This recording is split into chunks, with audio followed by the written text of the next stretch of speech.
Hey everyone, welcome to Saturday night here on Valdrian's channel for Extra Life. First of all, before we get into anything else, I just want to thank everybody for meeting the $1,200 goal for Extra Life. We already met our first donation goal for the stream, and it's been amazing. There are 4 games, including this one, so plenty of time to get that up as well. Let's get it so high that there have to be a whole new goal tomorrow morning. So that's going to be a lot of fun for everybody. Hi, my name is Anthony, and you can find me on Twitter at Prain the Plague. That's basically where I do most of my stuff. And I'll go ahead and introduce my cast here in just a minute for all of these wonderful ducks. And then we'll get into a little bit about what the game is and then get right into it. So, in no particular order, we'll be starting with Koss, our duckbill helmeted warrior. Oh, hi, that's me. I'm Kaz. You may know me as Rindis of Party Wipe Games. I am the worshiper of the Storm Bull and our warrior. Stormbull, literally. Stormbill. Stormbill. Yeah, it's it's the same thing, but just with a beak. Uh, next up, we'll be playing uh, Ina with the kitty cat ears. It's me. Hi, everyone. It's me, Emma, or Homily on the internet. It's great to be back here. I'm no longer a granny. I am a duck. And I am Ina, or Ina, and I'm a worship of the egg beater. It's great. I'm the scribe, aka basically the bard. So a warrior, a bard. Remember both ducks. Yeah, Different crack, kinds. crack, motherfucker. Honk. Honk, honk. We are all ready to duck around and find out, as I said earlier. Please, yeah, Yeah. Dog, honking a huge part of this game. We are true ducks. Perfect. Next up, we'll have Valdeld, played by the wonderful Nyx. Hi, everybody. I'm Nyx, and I am playing Volded, and she is a fun little shaman. Yeah, a shaman. So huge in this game. Spirit world, passively see into it. Permanent magic. It's the only where we're actually a pretty notable figure in your community, in your Ducktown, as it were. And finally, last but not least, Arenala. Hey, I'm Anna, aka Archival Dust Bunny, most places on the internet. I stream a lot of places, talk about museum stuff and queer and trans advocacy online. So if any of that sounds interesting, find me on Twitter at Archival Dust Bun. I'm playing Arenala, who is a worshiper of Canarda, the mother egg, the fertility goddess. I am the group's healer. Should be fun. Shaman, a healer, a scribe, and a warrior, each representing different duck deities, once lost to time. So before we get into what Glorantha is and what we're going to be playing, so we'll talk a little bit about banes and boons for the session and donation goals. Remember to hit that literally hit that sub button for quacks. If you sub and you say quack in a highlighted message, I will honk as many times as you'd like me to. Easy thing to do. I would, in fact, it'd be my absolute pleasure to do so.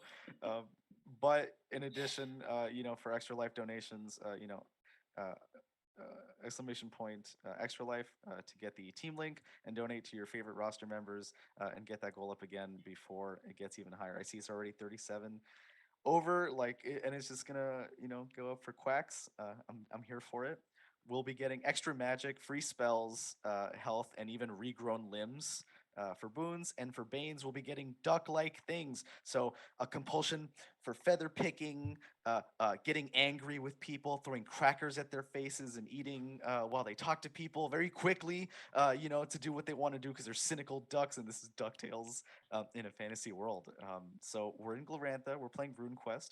It's a very complicated game, and there's really so much you can do with it. But this is just a little snapshot as to a little bit of Gloranthan culture, a side story about a long forgotten species of ducks, once heralded as leaders of the world in their respective communities. They were cursed for their betrayal of the sun god Yelm. They were denied the power of flight, and in fact, this is why, without using chaos magics and becoming chaos feathered, ducks can no longer fly or use any kinds of magic. It is or flight magic. It's just they're bound to the earth. People have forgotten about them, and anytime there's a problem, people point to their local Ducktown as the reason for the squalor, for the problems. You live on the coast to the south of Dragon Pass, which is a very commonly known settlement, kind of staring off into a place known as the Mirror Sea, where your Ducktown, made of little stilt houses uh, and little duck communities, bind together, doing everything you can from blacksmithing to fishing. You use your feathers for bait and lures. You eat, um, but again, no flight. Each of you represent a powerful member in your community. Wow. Han! Han! Wah, wah, wah. So that's 5. And so we got the consecutive honk, the combo there, right? I'm more than happy to continue that again. Honking is a huge part of it. It's so very funny. Yeah, I can't believe you did that to me. So much honking. Okay. South, in this well-known settlement, you're near the city of Noranth. And so you're in a Ducktown there. You represent powerful members in your community.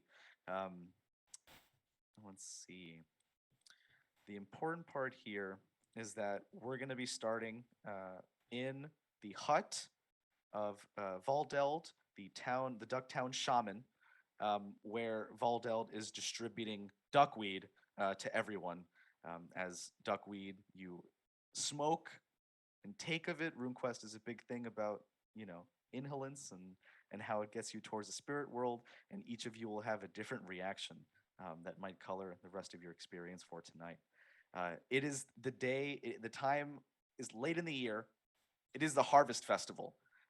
This week represents a period of song and dance for your revered duck deities, and really just nonstop drinking for all these ducks.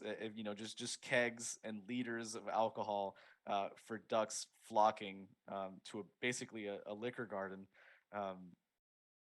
And just enjoying themselves, trying to grow as many crops as they can and end the harvest on a good note. So we'll take it actually to Valdeld. Can you please describe your shaman hut and what we would see around you? All right. So it is one of the bigger huts in Ducktown. Let me get my captions on. I gotta find it.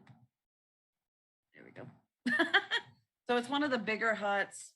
It's this thatch roof, and hanging from the roof, there's bits of feathers and beads and lots of questionable looking bones. Like, y'all don't want to think about where she might have gotten some of these. And in the center, she's got a fire, and there's this big like copper bowl hanging down from the top, and inside she's got duckweed and some incense and a couple of other random bits and things. And then she's handing small, like woven reed boxes with duckweed to everybody.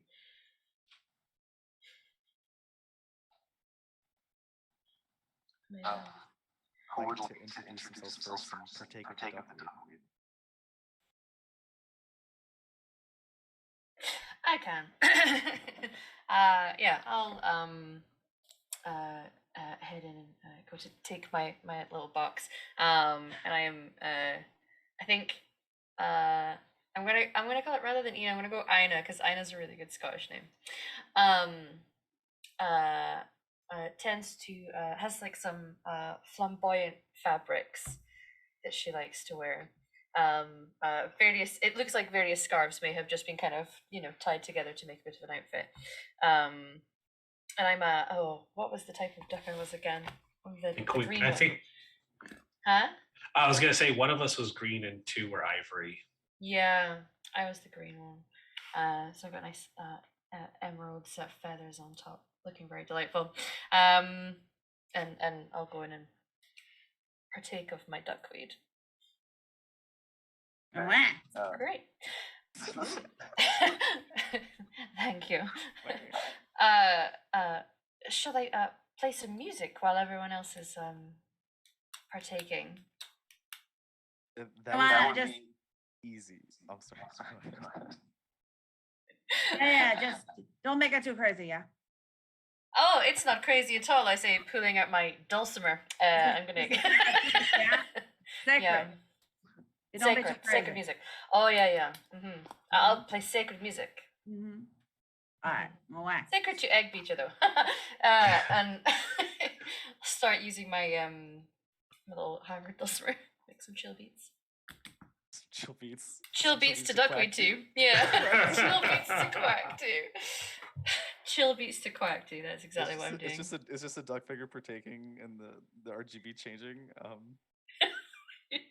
Chill beats. All right, so let's you know what? That would be a dance or a sing roll, whichever one you'd prefer. Ooh. We'll do dance more than sing, I suppose. You do succeed. You got a 35, less than or equal to a 70, which is what you needed at least. Almost close enough to get a special success, but you get a good beat going as you tap on the wood. In fact, Valdeld, you see spirits like dust come off the wood planks and float into the sky near you, with each like pounce of the bill on the wood. It's almost like Luigi's Mansion when you shake something and ghosts come out.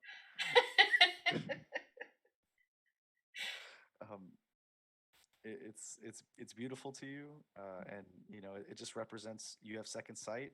You're passive, or it is passive, and you can see into the spirit world and into the dimensions around you. Whenever you wish, you can enter it and travel within the spirit plane to try and assist your allies. But for now, passing out duckweed for the most part. Ina, your duckweed is going to be blue in nature, and let's see how this will affect. So roll me actually a water rune, and let's see how that goes. Ina represents while that's happening. Ina is essentially representing the egg beater. Is the creator of the first quack. The duck song expert is just beautiful. The duck that came before. Just choose goose. It's my favorite. Excellent. There's probably just like really like low, quiet, ambient quacking coming from me interspersed with the instrument playing, representing the first quack.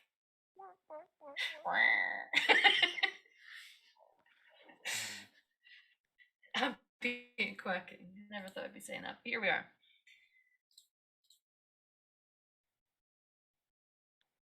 All right, who next? My wife.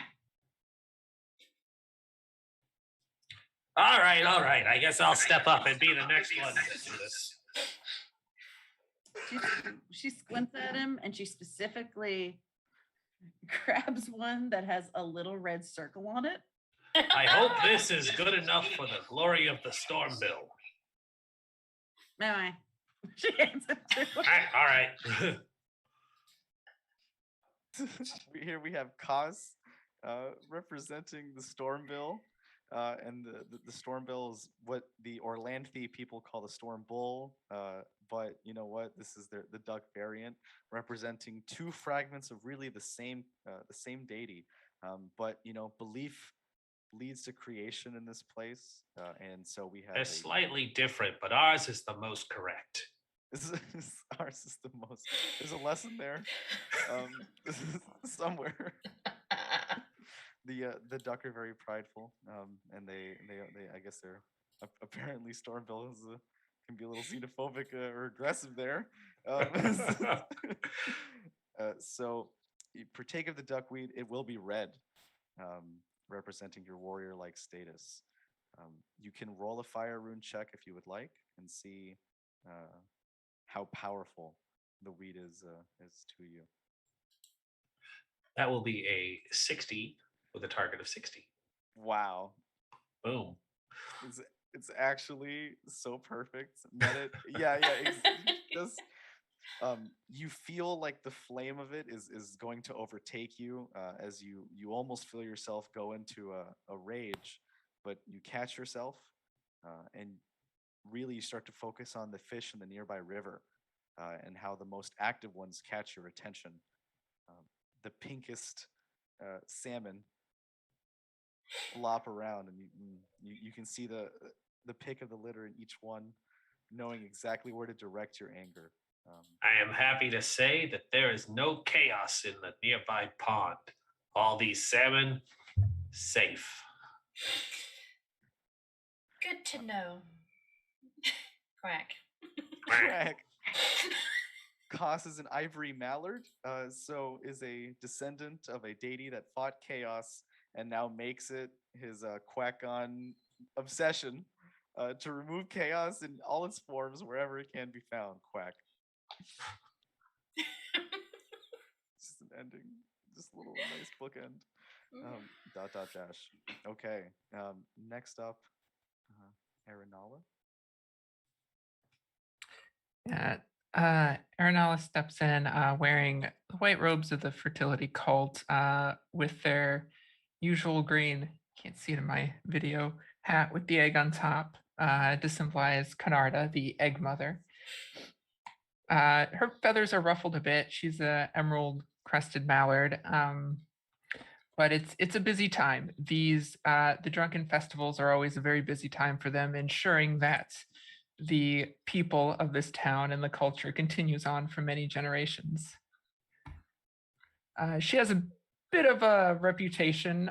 She's fairly high up in the cult, and she's in her 20s, but has no hatchlings, which is odd for the cult, but seems to get along with everyone and does her best to fulfill her duties. Literally a leader, a pillar of the community right here. Like this Mhm. Ducktown is one of the stilts is Aranala, as much as it is Ina, as much as it is Kaz, as much as it is Valdelt. Aranala, you partake of the duckweed. It is green in nature. You can roll either a moon or an earth check or an earth rune for me. I will definitely do moon. Yeah.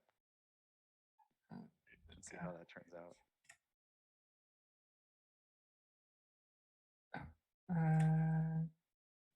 Roll a 57 with a target of 85. All right. So you feel life blossoming within you, and y- you feel like almost an explosion, like you need to direct it somewhere. You for free can cast the Bless Crops spell on the nearby Ducktown crops to increase its yield by about 50%. I will do that then. It springs from you. There's no roll required here, and a little Ducktown farmer is like, oh, my name's Ernalda, and I got my brother here, Ernaldo, and my sister, El Needy. We've been farming these lands for so long, but we ain't got no crops to go. Quack. It's sort of drying up. Floods have destroyed the crops a little bit, and he starts getting a little angry. And a quirk of his is that he has some rage in him, and he starts chomping at some of his crops, starts eating them. He can't take it anymore. He's been doing this for too long. When Aranala's spell hits, and it's like one of these magic scenes where he blinks, and it's just fixed. The problem is just solved. He only knows very basic rune spells, and he sees that Aranala on the pillar, like on this platform in this Shaman Hut, has just like releasing this pure life at these fields, and he's like, quack, and his pupils dilate. He's just so happy. I give him a slight nod and dust off my hands. Another job well done. And then I'll go back inside because I need a rest because it's been a busy day.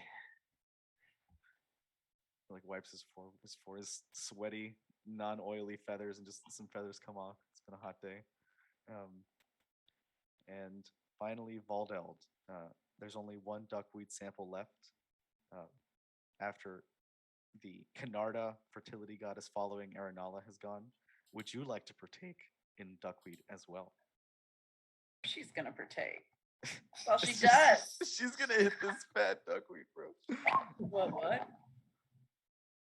So you do partake. Uh, it is black tinged in nature, and it's almost like an overripe, slightly rotted duckweed, but it takes you on a different experience. It's properly aged. Valdeld is a follower of the swimmer in the shadows, the most cynical duck, the one who was sleeping beneath the waves when the ducks were attacked and betrayed by the other factions of Glorantha. For this, her cult is the one that has um, sort of like lasted the longest, has been the most prosperous because they continue to be the most cynical, the most pushing everybody out that they possibly can. And for this, they are stronger with the death rune than others. Um, this makes it a lot easier for you to, to deal with it and to deal with this rotted type. So you can roll a moon or a darkness rune, and we can see how you react to it. We are going with the dark room. Yeah. Look at you. Come on. Oof. It is a success. It's a 48. Not too terrible. That's great. Okay. You see 3 ducks flying above you towards the west and a little bit south. Mostly west, though. They look like they have brimstone feathers. They're like red and black. They look puffed up and scaled, large and sort of like mutated in some way, and they can barely fly, but they are towards that direction.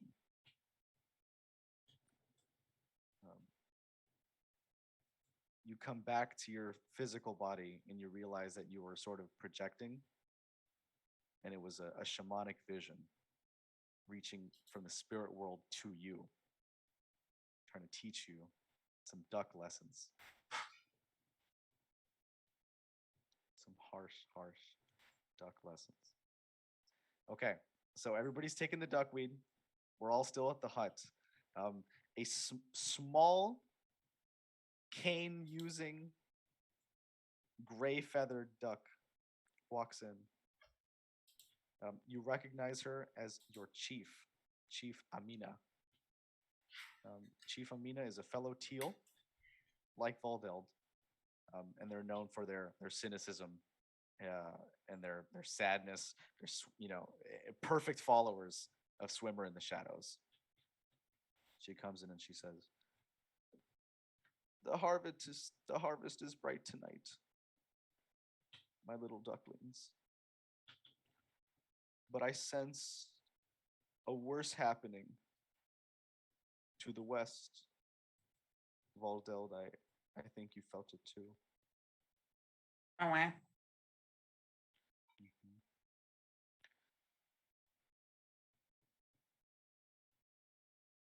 All of you have done so much for us. But right now, it's your time to relax. And then I'll tell you more. I'll tell you more of what's going on. Tired, this chief, well respected in the Ducktown, walks out and sorts of gives everybody a chance to collect themselves and talk before they rejoin the massive festival. I want to take this time to say, everybody, also that remember, it is Extra Life. Val's super great for matching everybody's $1 donation with $1. Please go ahead and take advantage of that and hit that Extra Life button. Get that Extra Life button. Also, hi Spider Queen. Oh, okay. Quack. That's a free quack. Quack, quack. What do the ducks say to each other? These pillars of duck society. What does the duck say? Well, What does the duck say? quack, quack, quack. Easy, too easy. So, are you gonna let us in on this spirit journey you went on? You gonna tell us what's going on? You saw something, right? She already spilled the beans. Right. Yeah. Don't I tell you that? Do I? There's beans? No, it's a turn of phrase. Oh. Okay.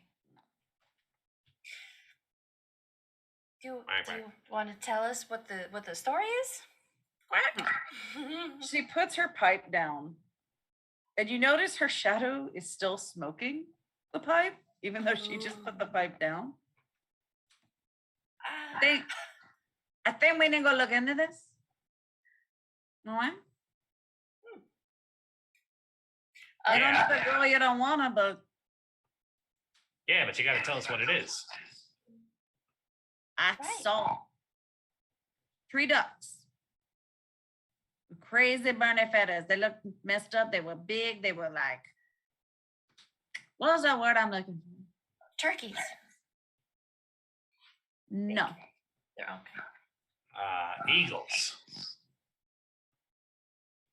No, that's rubbish. Eagles are smaller than turkeys. Like, not normal, like distorted. Oh. Chaos. Flying. And they was flying to the southwest, nowhere. Chaos ducks. Well, if they were flying away, what does that have to do with us? They were flying, Chef. They were flying. It means it's heresy. Is it? Oh, yes. Chaos corrupts the ducks, and it allows them to fly. All good stormbills know this. But are there good stormbills? All stormbills are good. You keep thinking that, Chef. You keep Oh, thinking that. I have it on good authority that all stormbills are good. Some diversive duck politics. Yeah. She just kind of shakes her head. And then she reaches behind her and grabs like this bottle, like this glass flask made of like this emerald green glass with runes carved on it. She just pops it open and just takes a big swig. Oh.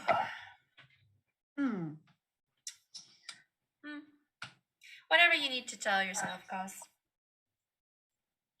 I don't need to tell myself. It's our job to make sure any stormbill that goes bad is put in the ground. That's what we stormbills do. We end chaos. The only time a stormbill will go bad is if it falls to chaos. So what about the big, fat, distorted ducks? Do they have to be returned to the ground? Of course. It's heresy. Can't have flying ducks. It's madness. Might not be that kind of omen, though. It might be something different. Are you trying to say that the gods have deemed we all can fly again? If we go to the west, maybe. Southwest. Well, it's worth looking into one way or the other, whether it's chaos to purge or us being blessed once more. Yeah? But the key is we gotta listen to the spirits. Of course. The stormbill is a spirit just like anyone else. If he deems they're okay, then they're okay by me. See her pop her flask open and just take another swig. I suppose if they pose a danger to us and our way of life, then they must be dealt with. Exactly. It's important we find out what's going on, though. Yes. We gotta find out. It could be good. It could be bad. We don't know until we go find out. I am in agreement. Let's duck around and find out. Duck around and actually find We will out. duck around and we will find out. We will find out. Knowledge is to be gained. And crazy, yeah. Yes, it is always good to look back on the old Psalms when we are in these Exactly. situations. The traditional ballads of our people, yes. All right, everybody, get your ducks in a row and let's get this trip on the road. Yes. The pun combined with how over we are, and we just got some new extra life donations as well. Yeah, so we're all gonna get a boon. Everybody's first spell is free, including Arenala's, whose other thing was just part of that event. Still, you can cast a spell if you'd like for free. So if anybody thinks that they could solve part of this with magic immediately, please suggest so. If not, let's just go to the festival and party. Let's go drinking. I'm sure Ernalda and Ernini are probably out, enjoying and celebrating their new crops. Expect to see ducks old and young partaking and drinking together.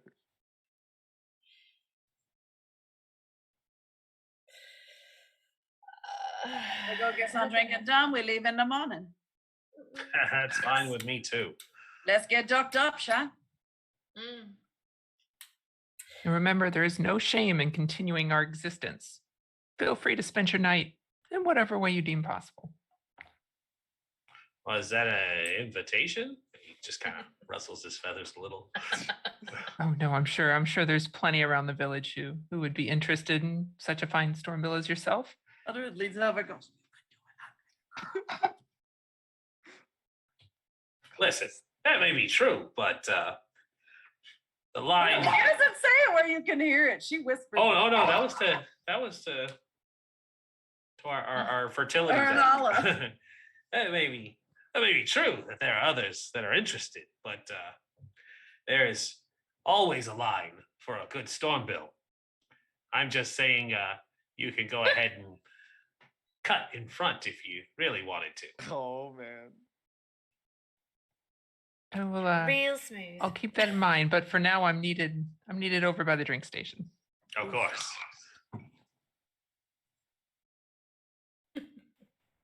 It was a good try, Cos. I do what I can. Do what you can. I'm gonna go with Arnala to the drinks because drinks Yeah. are good. People start hitting the kegs.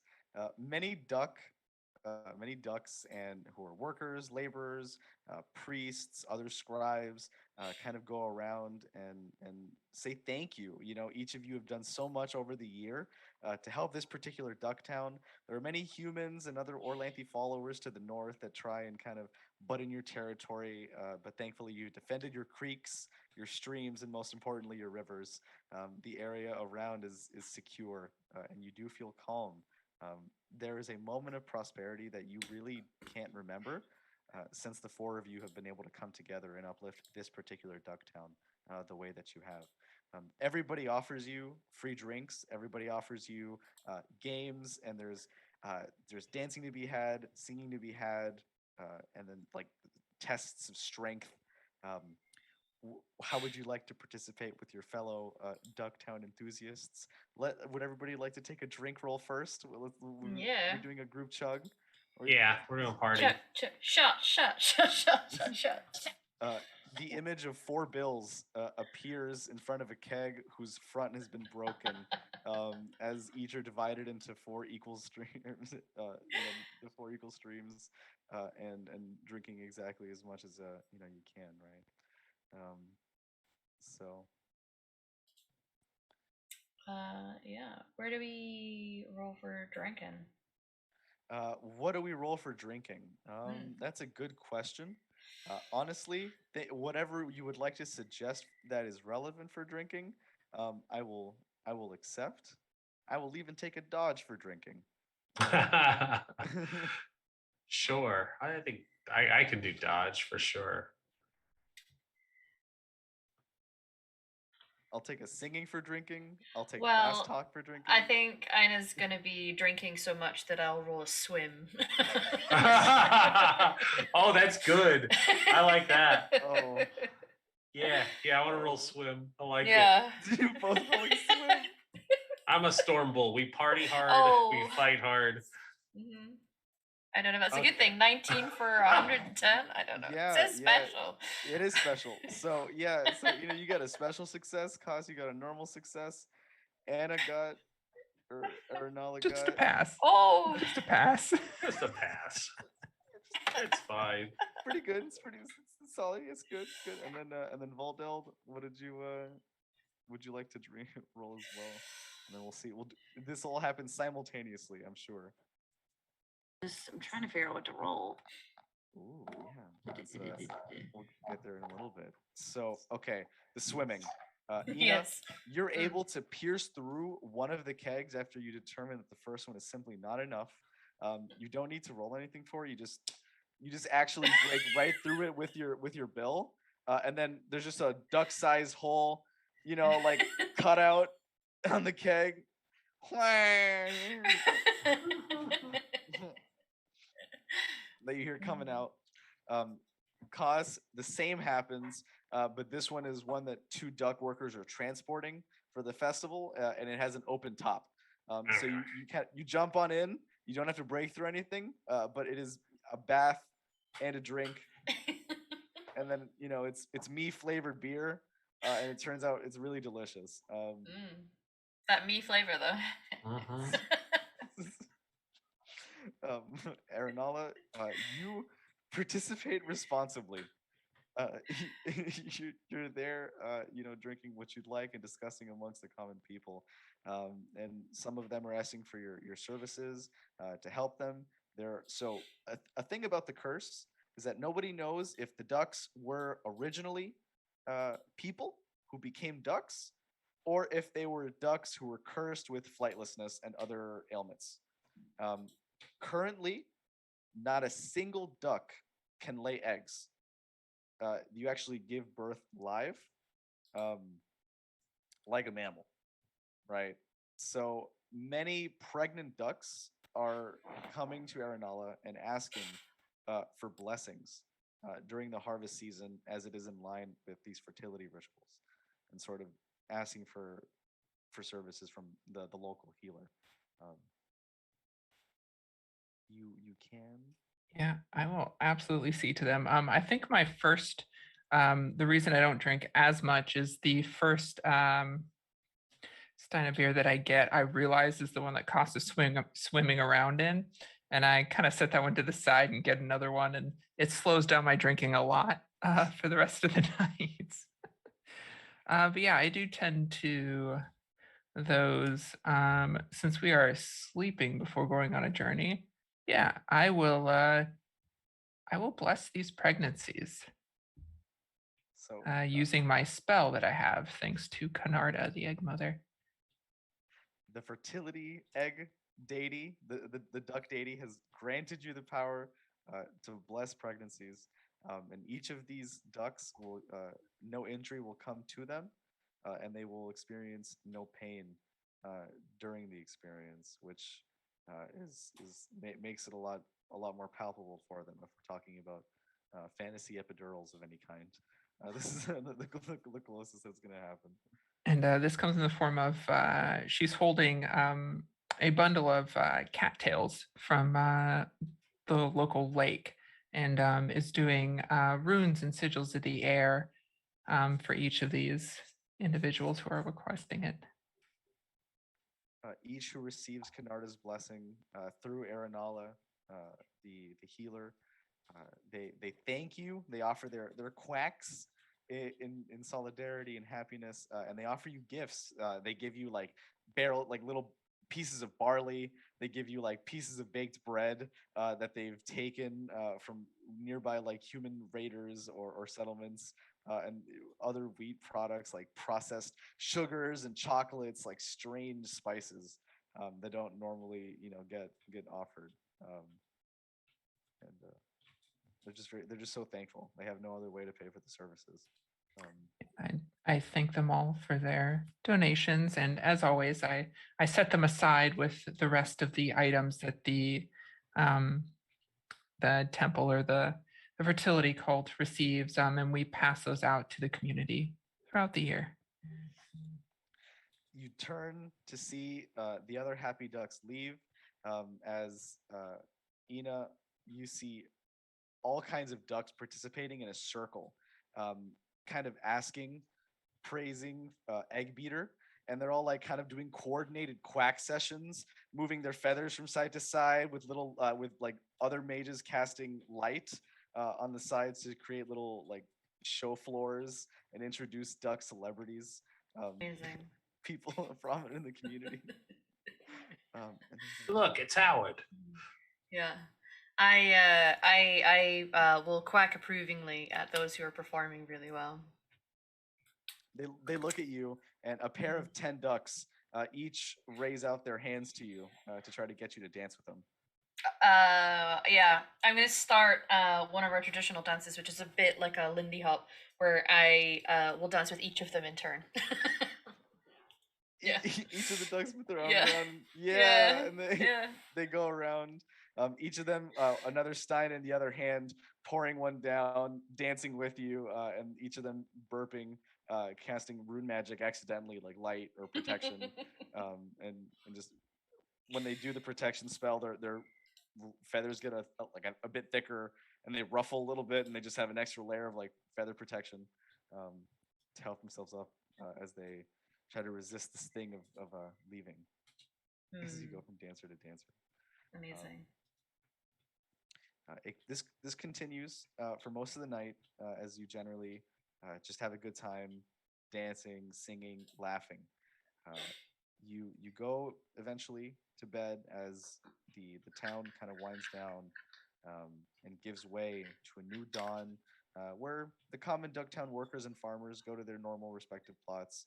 The blacksmithers are creating reed armor and selling netting or webbing of any kind for local fishing, um, spears, baits, lures. It's mostly just like a little coastal community. Uh, you see the chief near Valdred's hut, near Valdel's hut again, uh, looking off in the distance, perplexed, a little sad, and they're just. She's obviously has something on her mind. This thing about the flying ducks, about what's happening in the west. You awake, your magic points are restored. You still have a free spell for anybody who'd like to use it. What do we do?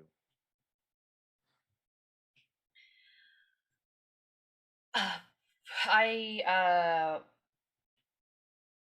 you know what, after swimming in alcohol yesterday, I'm probably gonna cast a comfort song on myself so that I don't feel the pain of my hangover.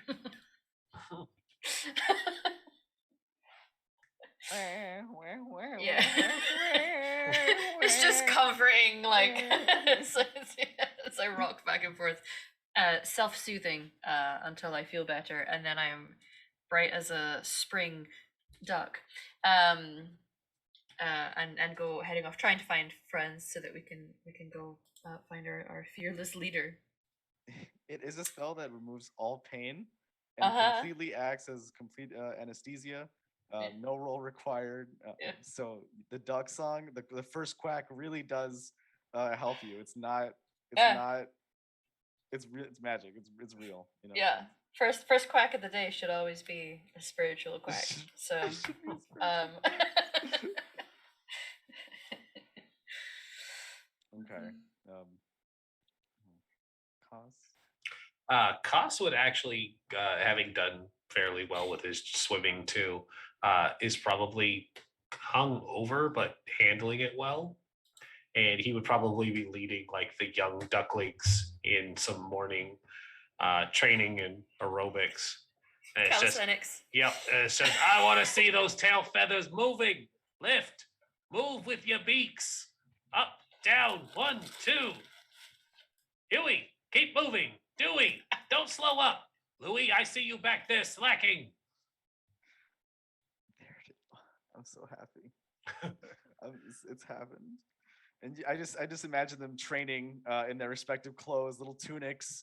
One of them with gold magic, the other one with destruction magic, just trying their best to practice little spells. They're Stormbill. They're Stormbills, all right. They're ivory mallards, Never just been like you prouder. are, destroying chaos wherever they can. That they themselves are not. Not perpetrating. Okay. The the chief sort of calls you and the rest over, and sort of explains a little bit more about something that she's been hiding. I haven't been telling you the whole truth. We knew this time would come. Mother's Nest, the ancient duck city in our homeland, the place that we were cast off at. We haven't been back there in so long. But we need to send representatives to defend our interests in the great feathered moot. This happens like once in age. Ducks called both chaos and not from around Glorantha get called to Mother's Nest to sort of discuss what's been going on in the duck community and sort of make decisions for the grander ducks. This one seems particularly confused in the sense that they don't, it's scrambled. There really shouldn't be chaos ducks going there, but there are in greater numbers than ever before. Something is going to happen in the next couple years that will drastically increase the amount of fighting and war, and the omens are on the rise. The year 1625 of this particular calendar, Ina has a little calendar made of textile or clay, I believe, in the inventory and sort of market. But it's like an ominous year, lots going to happen. So this event is being changed as well, even though the other factions won't even begin to talk about what goes on in Duck Society. It is commonly accepted that some ducks fly south or west for the winter. You are being called as well. The chief offers you a boat with sails, enough for 4 ducks, and about 4 weeks rations, mostly fish, dried fish jerky, and like some rice. You know, just a lot of grain that you really can't process, but hopefully will will be enough to get you past some of those hunger pangs on long ocean voyages. She's saddened because she thinks that it will result almost certainly in the death of each of you 4. Ducks don't live long, as strong as they are when faced amongst the might of the other factions of the world. And everybody always thinks that the ducks are the source of every problem, right? Or if they appear, it's better to ascribe it to them than it is anybody else. She's worried about this, and she feels like she's losing the heart of her community that has built. Basically, she's sad that you won't get to enjoy another harvest season like the one that you've helped create here.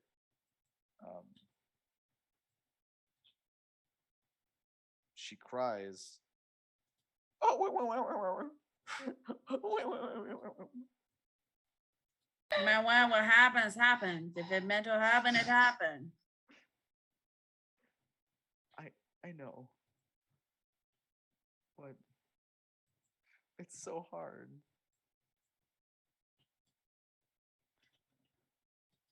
And you honestly expect us to break bread with chaos ducks? It just seems absurd. I don't ask you to make friends with this cause. They're still ducks. They are also chaos, and what happens to chaos ducks is clear. The Storm Bull does not mince words with this. How many chaos ducks you personally know? 0, because they're all dead. Regardless of that, the feather mood it's part of our culture. It's sacred law. If they are gathering there, we will as well, and we'll do so in peace. Indeed, when the mood is over.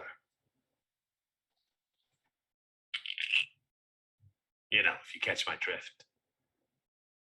You know, there are ways to solve problems aside from violence. Did you know Not that? according to Stormbill. Well, there's a lot of We're other very clear about how to say about chaos that. is dealt with. There's lots of other gods that have something to say about that. Well, as far as I'm concerned, the Stormbill's word is law. And I dare you to challenge the Stormbill on that, shaman as you are. Valdel.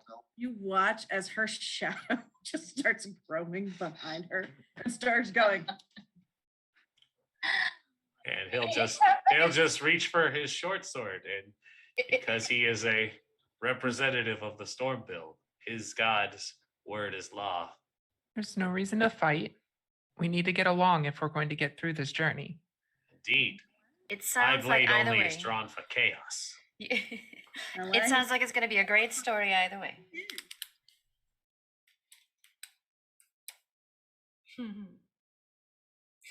So, I suppose we'd best get packed. This it's sad to think that we might not be returning here. We do what you gotta do, and we be what we gotta be. Mama. Well, I hope you all enjoyed your festivities for the evening. It would have been your last chance to leave an impression on any of the villages here. Doing what you can for all of Ducktowns. I always leave several impressions each night on the people of our town. Yeah, me too. Koss, Chief Amira, and Valdeld. Chief Amira is also a shaman, and both of you see like this anime cutout where it's like child, parent, grandparent overlaid over each other, and their similar physical characteristics. And so you can see the past, the descendants, or I should say, like the ancestors of Kaz. His father, grandfather, grandmother, great grandmother. Who sort of are right behind him, great chaos murderers. And there's a long lineage of hatred. That Proud line of Stormbills. Yeah, for good reason, right? Chaos is just a force of unstoppable evil, and corrupts all absolutely, right? It is in almost no situation has it ever turned out positively, if ever. If anything, it usually ends in something cataclysmic. So it's almost like, like the Belmont family. This is just of ducks, and their many holy tools that they use to get ready, and stop chaos in the future. You said of which and it feels appropriate. it's actually blessed feathered oil. It's not holy water. It's holy oil, and it's just duck oil that you just wrung up into a jar one day and then throw at somebody, and then they shrivel up. Yeah, everybody gets their immediate possessions on the boat. And it has one spare room, but it is enough to house each of you individually in your own cabin, with your own bed. So you'd be going south. This is the general path before we shove off and say our goodbyes or anything else we want to say. It'll be the Mirror Sea, which is a sort of like illusionary, enchanted sea, with a wondrous city in the middle, of like high magics and artifacts. Right? We're not going to be entering. We'll just be passing these places, but we might encounter communications from nearby ships, right, and colored by these regions. We'll eventually leave this particular bay and go towards a set of islands, off of the coast, on the way towards this continent, this ancient land of the ducks. And then finally, we'll arrive in this particular region where Mother's Nest resides. Right, the region that we'll be going to at large is Mineria. So Mother's Nest in Mineria, and we're departing roughly the Dragon's Past coast, south of there, like towards it. Chief Amira wishes you your everlasting help, and blesses each of you with the remaining rune magic that she has for that day. Protection 3 for each of you. Your armor will increase by 3. So you have hit points, and your armor has hit points. Your armor has to get destroyed before you start taking like hit point damage. So adding armor hit points is just like a little bit of an overshield. It's pretty solid though, and for costs a little bit better because of your feathers. So it's funny how that works out. Would anybody like to do anything to the boat before we go? I have a spell that might help us, I believe. called Speed Ship, which doubles the boat speed and wake. I could duck around and find out and do there's calm water if needs be. Well, that's more for peeps, I think, rather than reduces water turbulence, though, apparently. But yes, I will cast Speed Ship, please. So, Amira says to you, "Oh, speed ship. Oh, I love that spell. A word of advice. It's channeled, so it's best to stay at the front of the boat and stay there for as long as you can per day to fuel the boat a little faster. In fact, why don't I help you?" And it's gonna transition to you being tied up by fishing wire and reed as the mast for the boat, as like like the front piece, not the mast, the front piece. Okay, yeah, Sort of displaying out. Yeah, yeah. This is your moment exactly. Proud, feathers out. It's sort of lighthouse quacking. In doing so, the boat starts to shove off, and it said speed and wake. So it's sort of like at an angle as it goes double fast, but the wake behind it is also pushing it upwards. Like speedboat. Yeah, it's a speedboat where you're at the top end at its zenith, screeching for all to hear, for Egg Beater to hear what you have to do. Yeah, this fan art would be ridiculous. Oh my I'll god. lean over to Cost. Do we think she's going to be okay? Up at Oh, the front yeah. like that? Yeah. If she wasn't good, she'd let us know. Honk twice if you're in danger. I like because she was like effectively just lots of scarves. There's lots of billowing happening as well. It's like Yeah, it's very look, she's majestic looking. having the time of her life up there. Should we all be so lucky? Everybody else roll a dodge for me, and Rusty, if you fall off the boat real quick.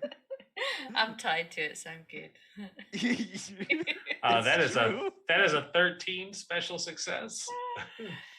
I have a 25 for special success. Amazing.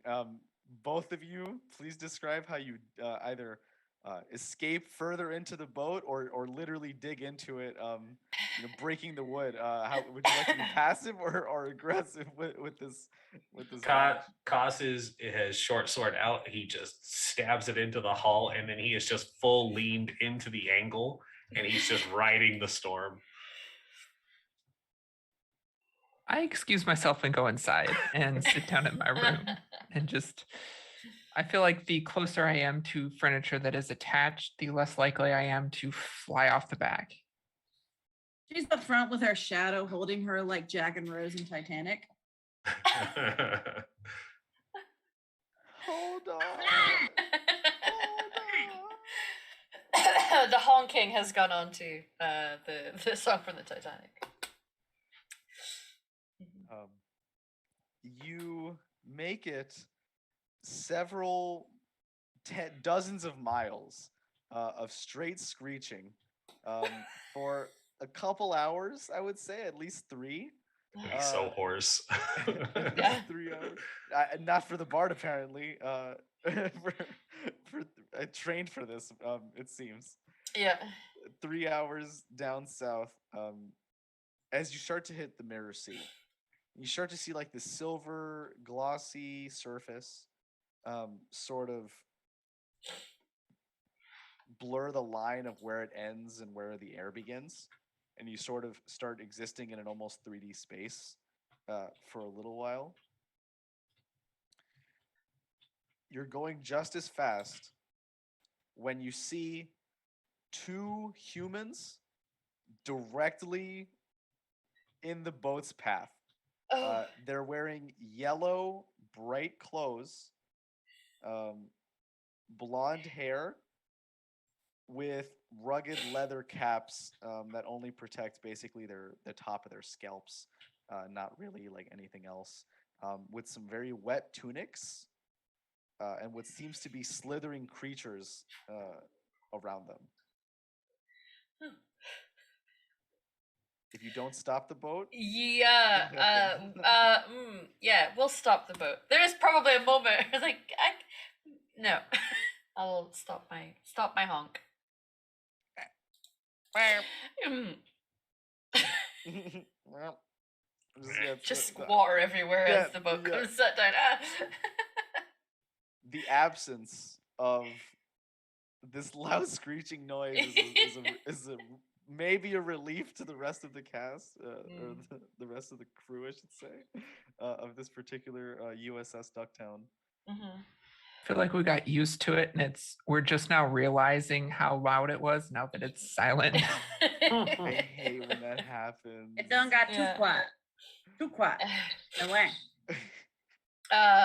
Once the boat stops and I clear my throat, just well, looking at these humans. So you did stop, but that's Yeah. still double speed. I would love Oh. everybody who is able to make, and this is a skill in the game, everybody. Would everybody would like a boat check? Hell yeah, boat check. Let's boat check. Let's boat Let's it see up. if we pass this boat check as a duck. Whack. That's I take it 85 I'm for a success. And a 67 for a normal success. Okay, 2 successes.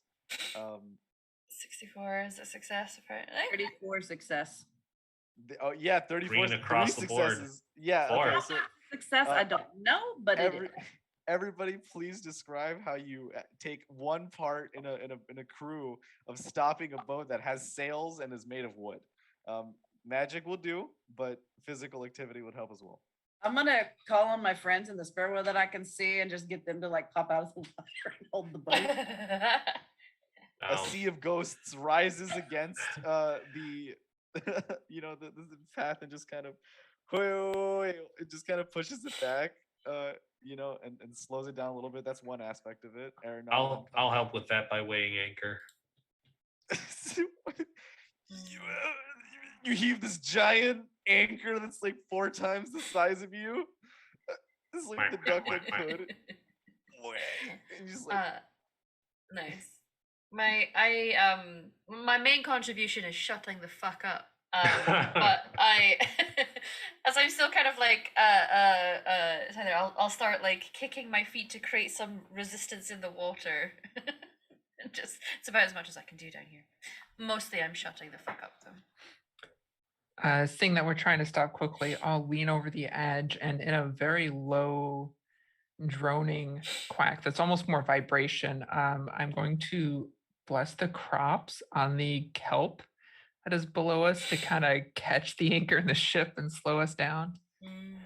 It is this dual, yeah. So it's an immediate cast, and it's just like this dual effect where the kelp is coming from underneath and the anchor is just rising, and there's like this beautiful moment, Guillermo del Toro shot of the touch, and they wrap around each other, and it stops the boat successfully. It's the boat leans forward as much as it can, like a cartoon boat, stopping right at the last moment and then falling back down in the wake, pushing them out a little bit, but everybody is safe. They still need some help though getting onto the boat. I was like, hi there. Why did we stop? Tied to the front. We have guests. I'm gonna start cutting Ina down. I'll just like pop my head up and be like, oh, we have 2 humans here dressed in yellow. It's a strong, bold choice. Do they look like they're in distress in the water?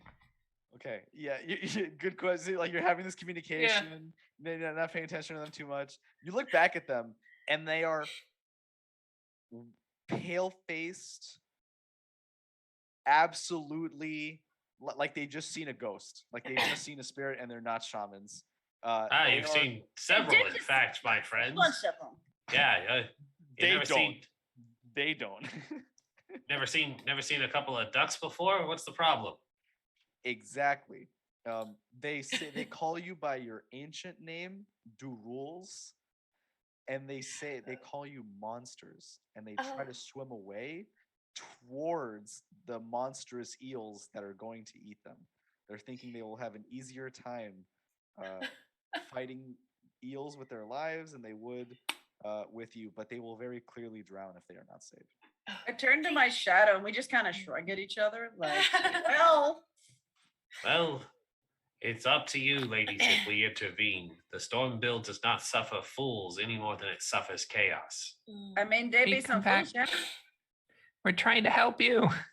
Yes, gentlemen, it does seem a little bit folly to be swimming at those things. I mean, we're friendly, I promise. I'm gonna. I mean, what if those eels is hungry though? So, everybody, and while we've gotten a lot of, it's been a lot of donations since then. So I'm just gonna say that the boon here is definitely gonna be like 5 HP. Also, hold on. I gotta announce where we're at right now too, because we're at 1337.69. Nice. Yeah. Master Chief 69, bro. Like this is So good. Well, come on. Nice. Well, that's a. I'll that's- just screenshot that yeah, for it's- posterity. That's a fun extra life moment. Those ducking good, yeah. Yeah. Yeah. Yeah, everybody's definitely gonna get some HP for this. So whatever, they can be a little between the protection and the HP, you can be a little more aggressive and throw yourself in situations just a little bit more, because death is still scary. But there's ways around it.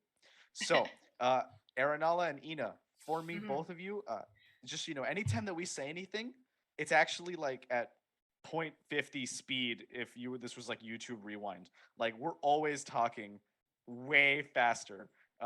So please, to persuade them, please both of you roll fast talk for me. Fast And let's see. How they do. Success. 39. Yep. Also, 45 for success. 45. Yep. 2 successes. They feel a little soothed, and they kind of back up, and they're like, I thought that when you opened your beaks, you were supposed to destroy us with chaos magics. We're not chaos ducks. We're the good kind. The non-chaos. Right? Cos. Oh, we don't worship chaos. That's insane. We bury them, right? We bury them. He buries them. Well, listen, ducks are bad, period. But we just thought that everybody. Are they? Please continue to tell us about how awful we are after rescuing Get into you. the wait, Trying to help you.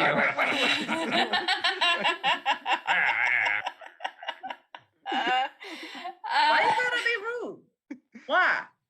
Did I just show up here and start insulting you? No. We offered to help you, but you gotta be rude. What the duck is up with that? The younger of the two, the visibly younger of the two, looks at Valdeld and says, actually, our god took away your power of flight. And these are like the Sun Bros. These We'll are kill him. This these kid are is not gonna live to see the next winter. He's going These to are- die if he keeps talking. These are Yelm followers, so these are your traditional, I would say, enemies faction, but you don't necessarily have any stake against Yeah. them, and they have misconceptions about you that duck sauce that are it's getting saucy, it's getting duck saucy. Real But saucy. She has it in front of me. She just dropped the packet. so they're Then I perhaps you hate should use that flight to get away sunburns. from the eels. okay. Yeah. Okay, you're right. Listen, okay. You're talking too fast. You're quacking too fast. Okay, I'm gonna get on the boat and. You're just thinking too slow. You are a failure. They hop on drenched and they climb up like this net, or they try. The apprentice is on a net when it starts to tear. Oh, I have a spell for this. This game is very specific, everybody. Okay, It is hyper specific. I still have my free cast, right? Yes, you do. You have a free All cast. right, so I'm gonna go ahead and burn my super specific strong net. It makes a physical net unbreakable. It is a super. This is a very specific game, where swimming and duck related things are great for a mariner adventure in this world. So the net catches, and this like it's like the thinnest cartoon string, but the apprentice like tries to like yank on it and it just doesn't break. He's like trying to fall to sabotage it in some way, and it's just not working, and he has to like kind of put up with it. Casa's gonna lean down and like grab him at the wrist and help him up and say, "Where's your god to help you now?" and just lift him up onto the boat. Give him that anime like the down wing, and The down he's wing. holding up, with the sun in the background. He picks it up, you pull him up, and I'm sure you get the other one like that as well. And they both start panting, coughing brine water up, and kelp, picking kelp out of their teeth, from like a nearby growth that came out of nowhere, that accosted them as well. Confused as to what happened there. The City of Wonders is in the distance, as you sort of see like flying magics, little zeppelins, and machines and mechanisms, and all sorts of steamworks, sort of around, right? Even though they're not made of like metal, it seems like it's obviously a place of life. That's Wizard City. It's Wizard City. There's a lot of stuff going on there. We don't need to particularly worry about it at this point. It would make sense though as to why a couple of greenhorn nobles are out maybe boating for fun in the Mirror Sea, and they ended up here. Curse you, dual rules. More curse than you already are, but I mean, we could just kick you off the boat. wait. But Yelm, damn us if you didn't save us, okay? Like, Can we get a thank you? And maybe fewer insults? I am sorry, Small Beak. I'll take it. And sort of he has like a little bit of some like Serrano ham in his pocket. It's rum ham. He has a little bit of rum ham in his pocket. He's got rum ham. Yes. Rum ham. He's like, "Can I offer you a rum ham in these trying times?" Ooh. Yes. Do you have any eggs? I figured that might be Shadow insulting. goes forward and grabs the ham and then hands it to me. The haka ham, it just like it visibly moves towards you with no real animation, in it, and just because no natural light pushes like creates the shadow, so I can't see it's it. just sort of moving. Yeah, exactly. But just it's sort of- there. So with your double vision, you're able to see into the spirit world, and you have like this spirit shadow that forms as you'd like, and does actually affect the physical plane as well. It hands you the rum ham. What do you do with the rum ham? I tear some chunks off and hand it to my companions. Is it, Just- does it Very have like cute. the Away, I took pineapple mine away rings from and the cherries? You know the pineapple rings and cherries that make eyes. Does it have those as well? I'll eat the pineapple. It actually because it's Yelm followers, it's actually like a duck, and they're pretending to eat ducks. Ah. Oh well, that's Oh. rude. Ooh. Quite rude. I Like, want to cast Detect Enemies Okay. just so I can see if these guys are actually going to not be shitty or if they're going to be shitty. They're going to be shitty?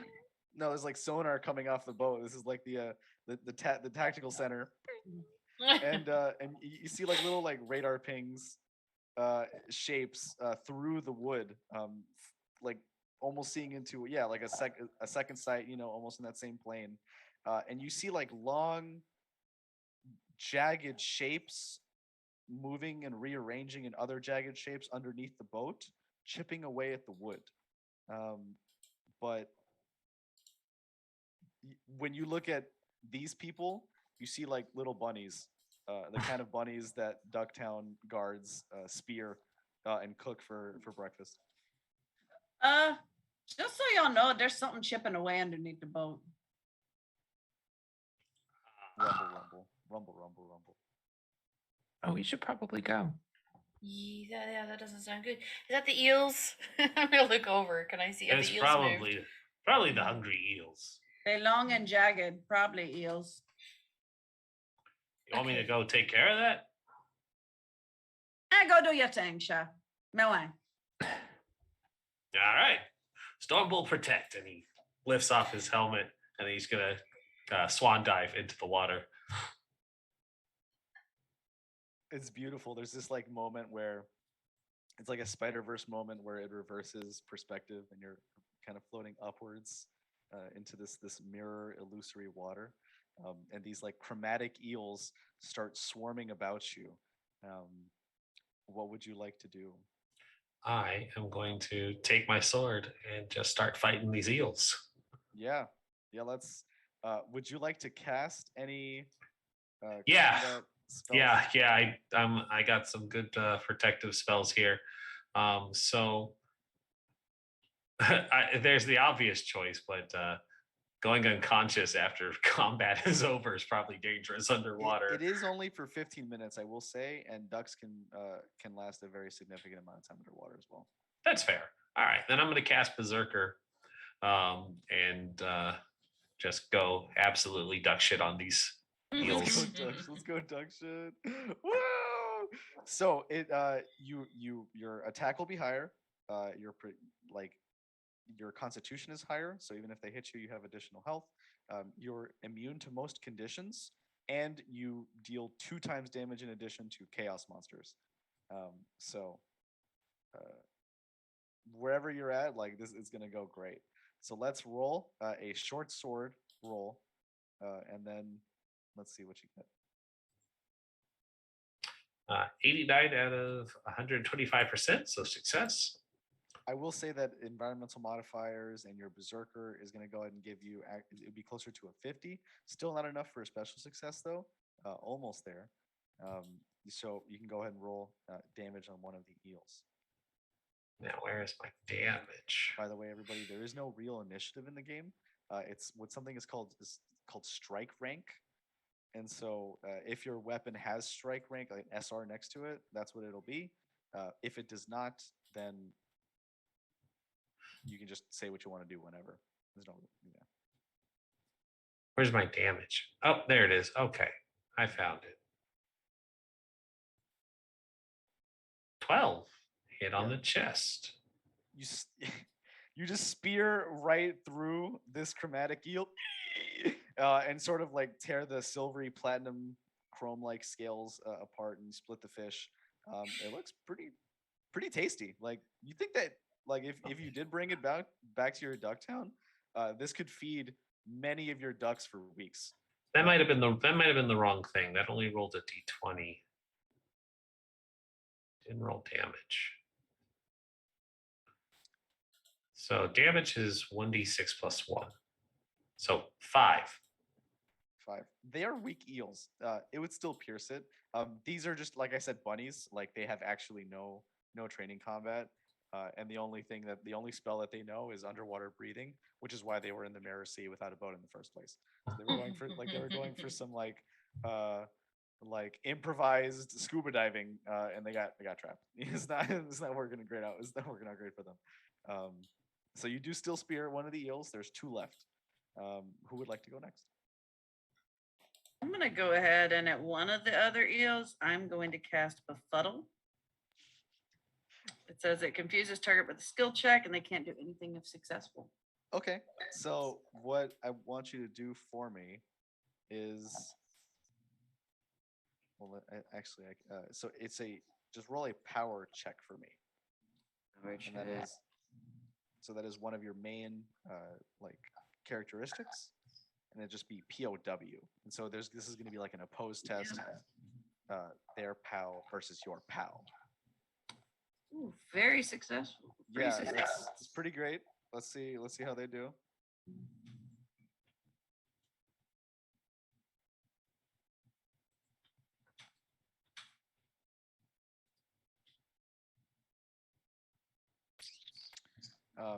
So they do pass. Right. And so what's gonna happen is that it's gonna the befuddle will fizzle out itself, What would have happened is that the eel would have just sort of been like an invisible shield that's not a shield. They just think that there's something there, would prevent them from getting closer and eventually chase them off. But for now, they're just sort of trying to scrimp away, looking for a good piece of cuss to bite. The eel is going to attack. Both eels are going to go at this point with the strike rank of fairly high strike rank. They're just going to attack. And then let's see how they both do. Um,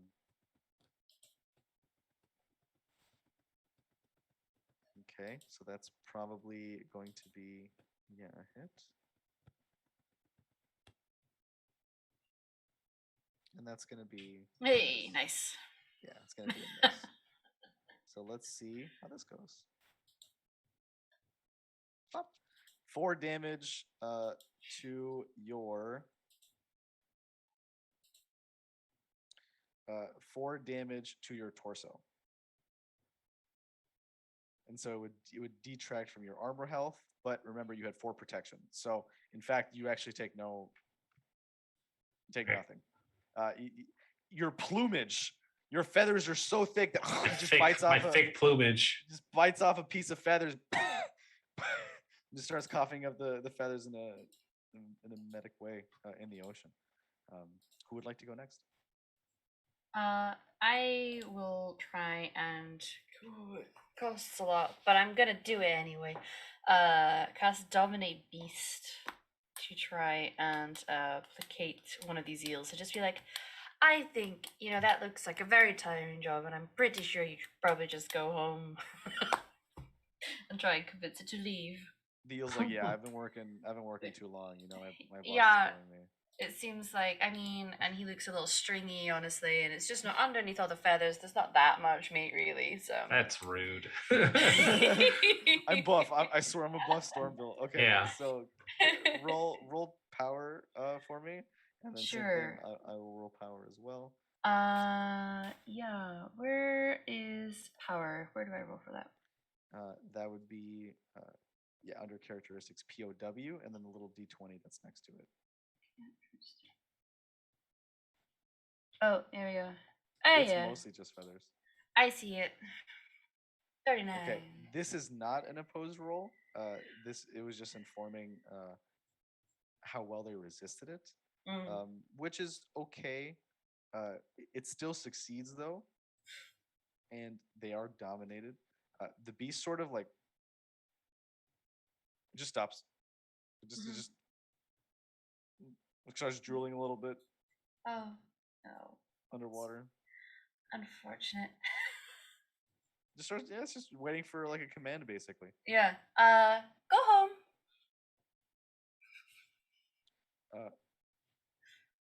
He just swims off. He just like Yeah, there we go. he just turns around. He just turns around and just off. Bye. A successful first quack in that eel's ear has sent him home. There we go. That's me. Yeah. Nice, Ina.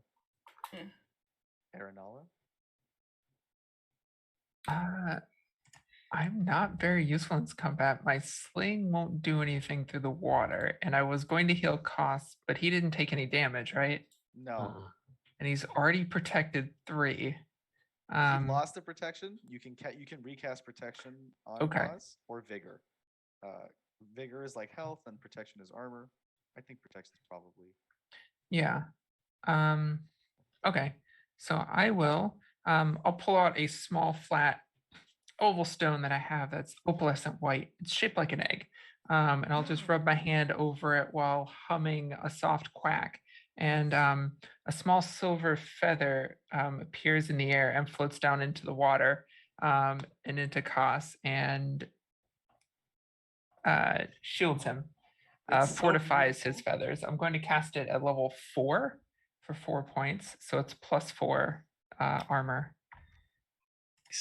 Body wide, anything that Koss just lost, regained with that, and it's just beautiful to think about this feather, this like metallic feather attaching and kind of wiggling its way into the feather body, and then creating this like metal shield around the feather, in addition to the already very thick plumage. So the surface area of this metal is like It's way higher than it would be for a normal duck. Some above Stormville, I swear. Quang. Okay. There's one eel left. Cosset, is your turn again. I'm gonna skewer the seal. Give it another chop chop. That's a 5 critical. critical. Hell Um, yeah. You Reinforced by the magic and just Uh, this berserker rage.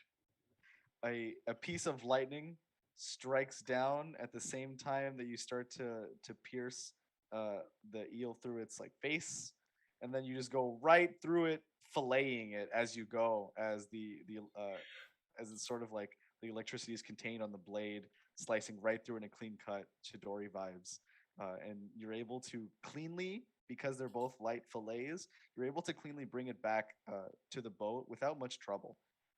You have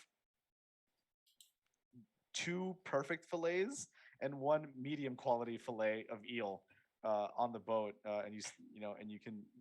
It's a Ducktown boat, so there's like salting racks, and there's like drying racks with little like dryer beneath it, for like at sea fish cuisine. You can attach it if you wish. No need to thank me, but I have brought unagi. It's Well just done, Nom, Cos. nom, nom, nom. Meh, meh. double gutting this eel. Double gutting this eel. It's just- Yeah. It's two big old eels. I got you. Very impressive, Cos. Storm Bull build provides. Mm. And thank you for the. He just wraps the feathers. Of course, I can't help much in battle. I'm more useful afterwards, healing wounds, but I do what I can. Nonsense. The best wounds to heal are the ones you don't take. Excuse me. Oh, you're still here? Quackers. What? I'll let that pass for now. Yes. My name is Karana, and I am the mentor of my apprentice here, Sar. Sorry, you said Kairona and Soren? No, not Re. Ah, you can Sar. see how that's annoying, right? Who's up first? You go back, whack, whack, but please whack, whack, whack, whack, and just back and forth with Karana and Sar a little bit, and they're like, "Stop! Just listen for a second. We need to get back there. There. Do you know my language?" And so this You're is a not different. stupid. So You said there. they, because you are their enemy. Do you understand? us, meh, meh? The quack.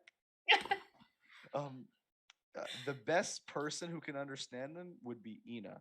The truth that the egg beater provides makes essentially the language as she understands like a lot. It's just to a better degree. Yeah. So everybody's been quacking so far. They know some quacks, so they're talking in like intervals, like quack, foreign language, quack, foreign language, right? And they're trying because you're their enemy. But yeah, Yeah. Ina, what would you like to do? I think I know what might help here. There's a bit of a language barrier. Do you understand me? Roll a loyalty egg beater check. Okay.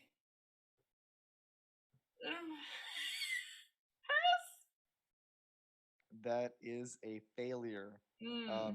So what and it was a pretty good roll. I mean, it's a bad roll, but it's pretty good like minimum to get. What that would have done is like allowed you to call upon your deity to pretend that you know. You're going to need something else. Do you have any magic that might assist you with I language barrier? have. So they hear, like you think you're speaking a different language, but it's just more quacks. You're like, no more feathers. I can mind read to understand them. I'm assuming, and I can force someone to say the truth, but I don't think I have anything that like translates. The mind read would be useful because then you could mimic like those Yeah, words. because it right? says by bending one's mind. So maybe I Yeah, just yeah. bend my mind a little closer to their squishy, fleshy thing they have going on over there. Yeah. I think that's perfect. So Mhm. that just happens. You know, Mm. you take those rune points off, and you can read their minds. He's like, get a load of this bag of feathers. Get a load of this duck. I mean, you know, I'm supposed to not trust. This is Sar, the apprentice. Mm. I'm not supposed to trust them, but look at us getting rescued by them. And Karana, when you pick up on that, is like, Yeah. oh, the other Yelmerites are never gonna let me. The other Yelmites are never gonna let me live this down. But you know what? Why didn't they teach how helpful they could be? I always thought they were supposed to be irrevocably evil. We're very nice, really. I'm probably just thinking it into their heads. Uh, they start panicking as they don't know how Oh, you can get into. it's all right. Sorry, it's the magic. Um, I'm gonna offer them some duckweed. Would you like? Would you like some? This is called duckweed. It might help open your minds a little to the experience. Karana, do not be fooled by these peer pressures. And Sar's already like token up, like looks. Sar's already hitting the duckweed pipe. Um, and he just looks. He just puts his arm over Haas and is like, so like why can't we be friends, right? Like He says, why can't we be friends? He's thinking it. Well, it seems that your disgenuousness comes from a place of ignorance. teach me the might of Stormbill. Oh, this is going to be hilarious. Oh my god. And he wants like a mini fist fight, like a 1v1 like takeout. Yeah. And you can use loyalty Stormbill here. You can attack with your shield. Like there's all kinds of Oh, ways that you can handle oh, it. I'll teach you. All right. Don't you worry. Cost Yeah, just I'm. try not to kill him. If the Stormbill is with him, he will suffer no harm. 50 success. Okay. And he is going to try and punch.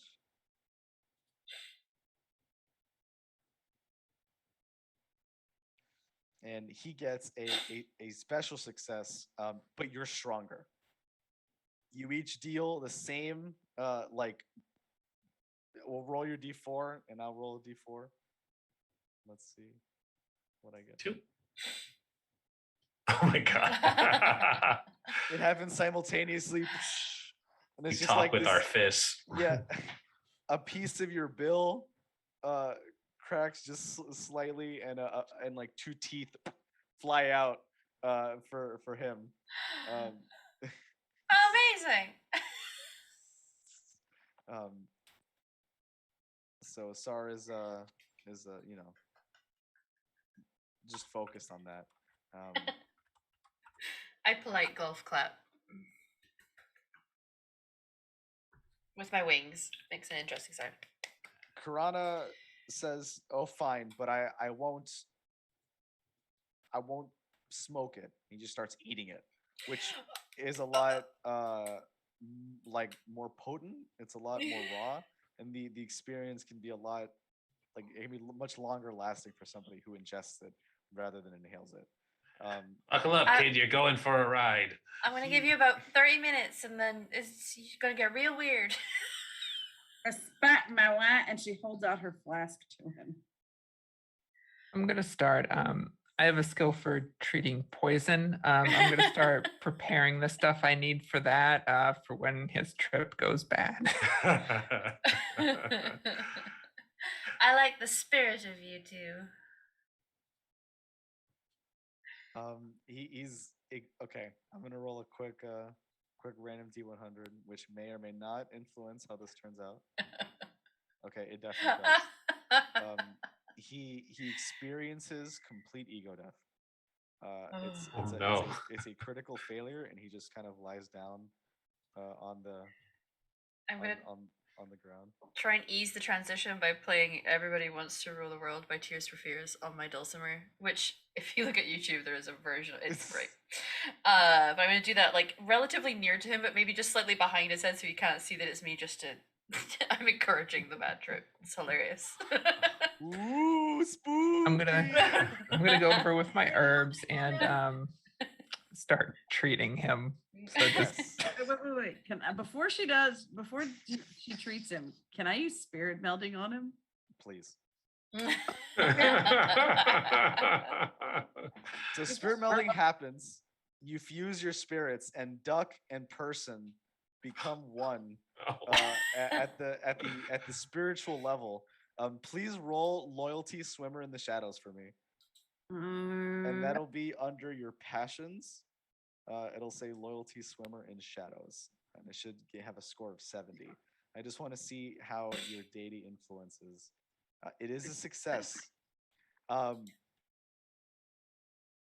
This person at this most vulnerable, where a loss of personality has been had, and a melding with another's spirit is happening currently.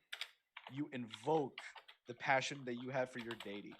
And even in this plane, in this world, Swimmer is so powerful it reaches out. He acknowledges the power of Swimmer, and when you come out of it, he has actually like lost his worship for Yelm, and has replaced it with Swimmer in the shadows. That combined with the fact that he saw like glimmers of a figure, which were the spirits that stopped the boat earlier, proves to him that there's far more to life than Yelm lets on. And he realizes that the true liar was Yelm all along, who didn't come to the duels in their time. Wonderful.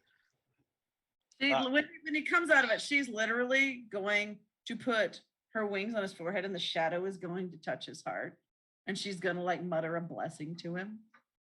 He wakes up. Quack! Mawa. How do I know that? And then he's like gain language. How do I know? Duck, Yeah. right? Like, oh, and he can understand some duck language now. in that case, and I'll pull out a small pamphlet about the culture of our people, like a little beginner's duck culture 101, and hand it to him. You may want to read this. It may be helpful. Things you should know. And he just he takes it and he looks at Sar. Sar says, "Listen, I'm done with the City of Wonders. It's very stressful, and Yelm is too much. It's there's too much worship. Listen, how about let's just take a swim. Let's go over to the Ducktown, all right, and let's go help out with some crops, right, and go play some sports, some duck sports, and some duck ball. And just They kinda definitely calm play down. lacrosse. We definitely play highlight. Take A lot off. of lacrosse, a lot of water polo. Lacrosse, yeah, and water polo. I'm gonna take some of my bone and bead necklaces off, and I'm gonna put one on each of them, showing that they have been blessed by the swimmer in the shadows. Karana praises his shaman, his shaman teacher, and in fact, you as his spirit teacher will grant him a spell. So you have a spell that is summon spirit teacher that allows you to summon your spirit, your shaman mentor, who has now perished, but you can still speak to them in the spirit world.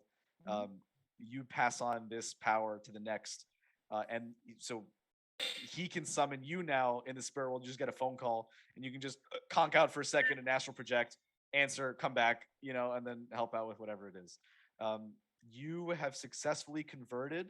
First of all, you prove that the ducks are not what the Yelmites say you are.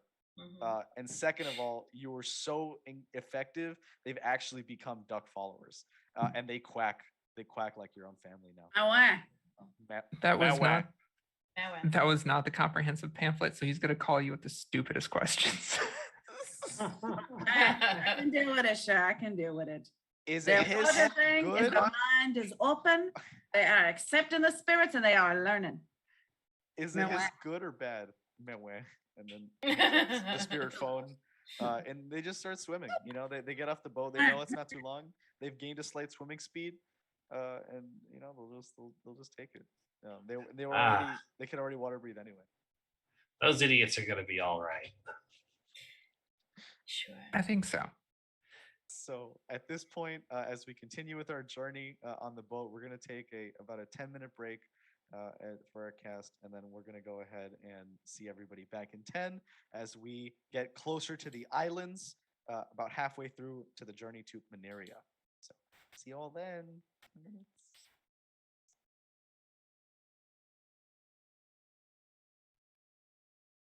Quack, Quack. quack, quack, No, we're just quack. I'm trying to remember. Al, do you remember what Miami? It's a Cajun.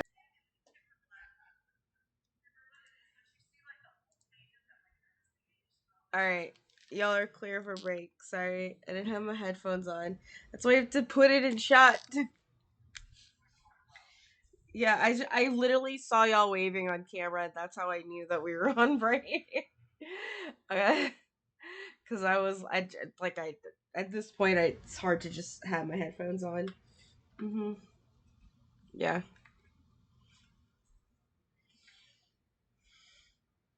Yeah. Yeah, y'all have 5-10. Yeah. Go Tigers. Oh, fuck yeah. There we go. All right, y'all go. Y'all go on break. I've already taken my face off. I'm so hungry. Hot mic.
Hey everyone, and we're back for some more RuneQuest DuckTales.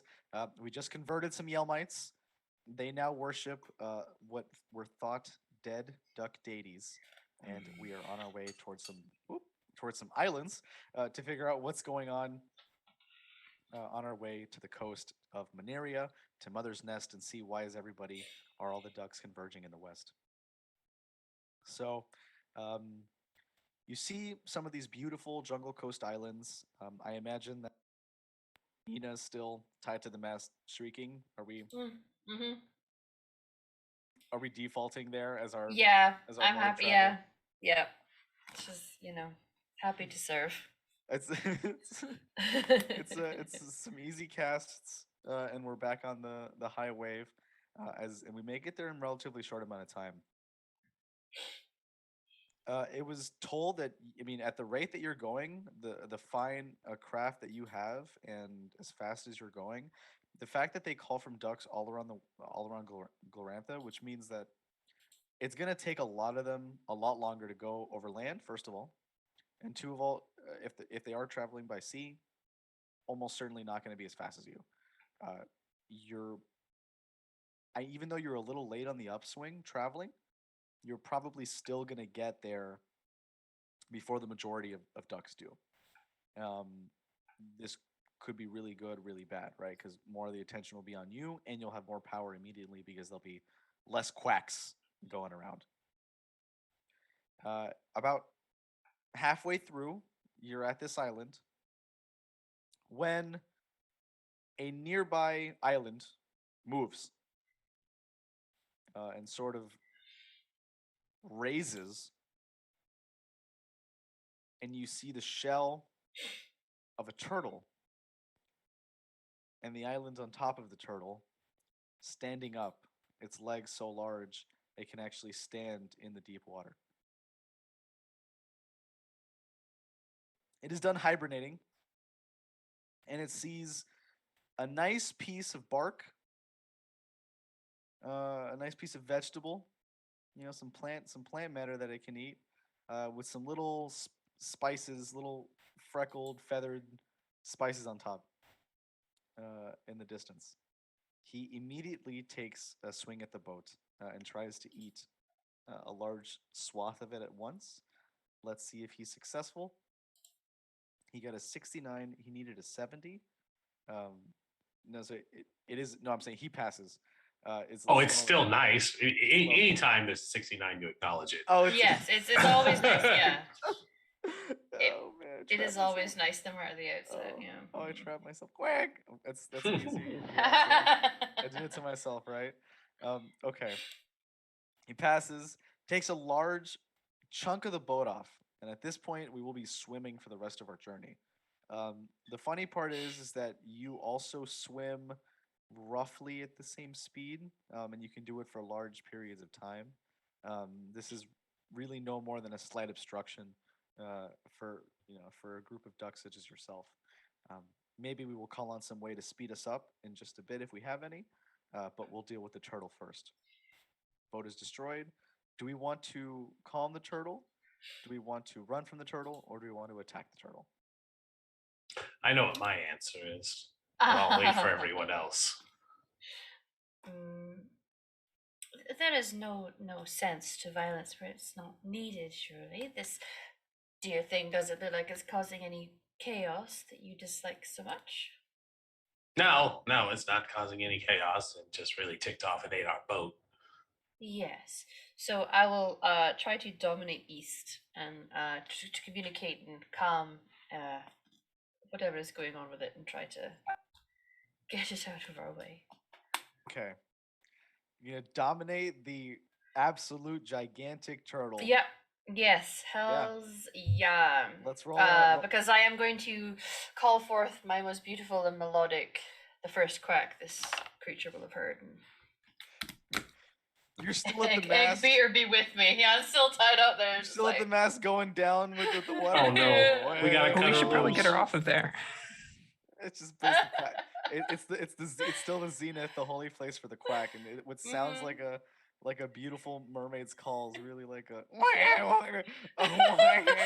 am thinking, it's like full on Ariel from Little Mermaid, and it's really not.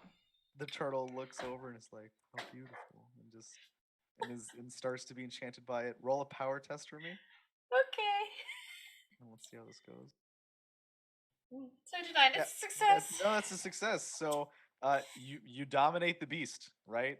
You can keep up the spell casting. Every time it goes away, um, you can literally command it to put its neck down, and you can use it to walk the rest of the way, and you would get there faster than you would with the boat. Yeah. Let's do it. Kneel, please, turtle. Sometimes magic is just the answer. Sometimes Yeah. these things are just, it's if you just quack your way out of these things, stay cynical, but don't forget to quack. Never forget to quack. Never That's the forget. most empowering thing. Everybody hops on, and there's like this little pond that you can be a duck in, and just just I chill love in a the water. pond. It's still water to just completely meditate in and sort of reconnect with Glorantha around you, while traveling huge swaths of land with the giant turtle. It's really quite it. You do see cause a couple of chaos feathered duels in the distance, flying. You're high enough that you could catch them, and if you wanted to make a trap, a net for duels, you could. Yeah. So yeah, I want to make my unbreakable net again, and I want to try and trap a couple. So you set up a net in the trees from as far wide as you can, with as much clearance as you can, and you make it sticky, so they just sort of like fly trap every couple hours. So you're about to go to sleep for the day before you continue on your long journey. Aranala, you can, if you wanted to protect or bless the land around you, if there was anything relevant to that, or same thing, Valdeld, if you wanted to like do anything in the spirit world to like protect or defend the pond prior, you could as well. Just sort of set up a sanctum around it, or even if you weren't doing any particular spell, if you meditate, the next time you do a spell, it is more likely to work. So you don't even have to. You can just like focus if that was more to your liking as well, without actually doing something.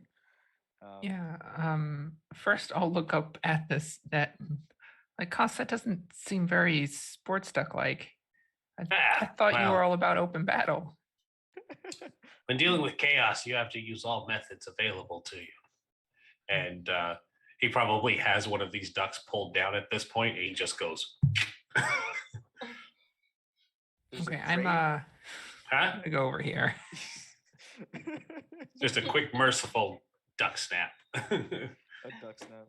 There's a crate where the sticky stuff was shipped in, and there are the letters A, C, M, E Perfect. on the crates, and it works like a charm. Never leave home without it. As we get into the evening, I do want to meditate under the great egg in the sky once the moon is up, and cast what was it? Bless crops. I want to grow the vegetation up around our little pond to help protect us from anybody seeing us, or if they do see us, make it really difficult for them to get in, that sort of thing. The tree there is a peach tree, and it grows further brush to protect you, but it also drops extra peaches, and you can just sort of munch on them whenever you would like. It's like dozens of extra peaches just. Yeah, chomping on peaches under the great egg in the sky. Sounds like a great night. Yeah, sounds like a great time with no connotations. So enjoying everybody's time, out under the great egg in the sky, and traveling along the turtle. costs, yeah, you net up all of them, and you just sort of, in total, you're able to get about 25. And you feel that you've greatly reduced the would-be chaos presence that would happen at Mother's Nest. And I do find in King of Dragon Pass fashion, I find like the biggest boulder, and I do just leave the symbol of the Stormbill on it, and that's where I just do the Stormbill's business of getting rid of all the chaos taint that would be on the island from having caught these ducks, and that solves that problem. I mean, Getting rid of that taint. You have to take care of the taint before it gets out of control. Yes, you do. Wow, we're back to Dragon Age Origins. We're just dropping the words all over the place. Taint. That's about your taint, Sha. Yeah, you always have to be clean of taint. It's just hygienic, really. No way. My way. Yeah. It's true. You do have to get rid of the chaos taint, but it's easy for you to do so. With such hatred for it. Yeah, especially you can channel upon the hatred that you felt when you passed out after you completed your berserker run. After we saved people, it ended as you were falling into the void. You were like, "Oh, chaos, damn you!" And you wake up to those feelings, and it's enough to clear it. You are able to, however, search or scan in a distance for more chaos and see where it's coming from. Yeah, I'm going to be on the lookout for the rest of the trip. Yeah. While we're traveling at night, do I notice anything weird with my second sight since it is passive? Yes. Right. You can tell that there is a chaos taint trail. However, it is off course from where your perceived target of the city is. It seems like it's focusing in a nearby, but not exactly the same location.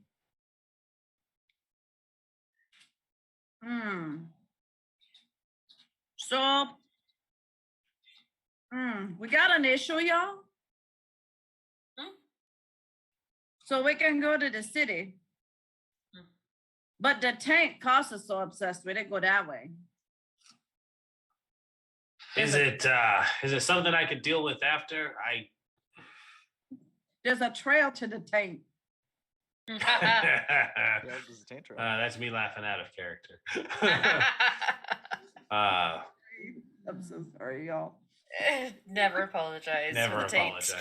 apologize.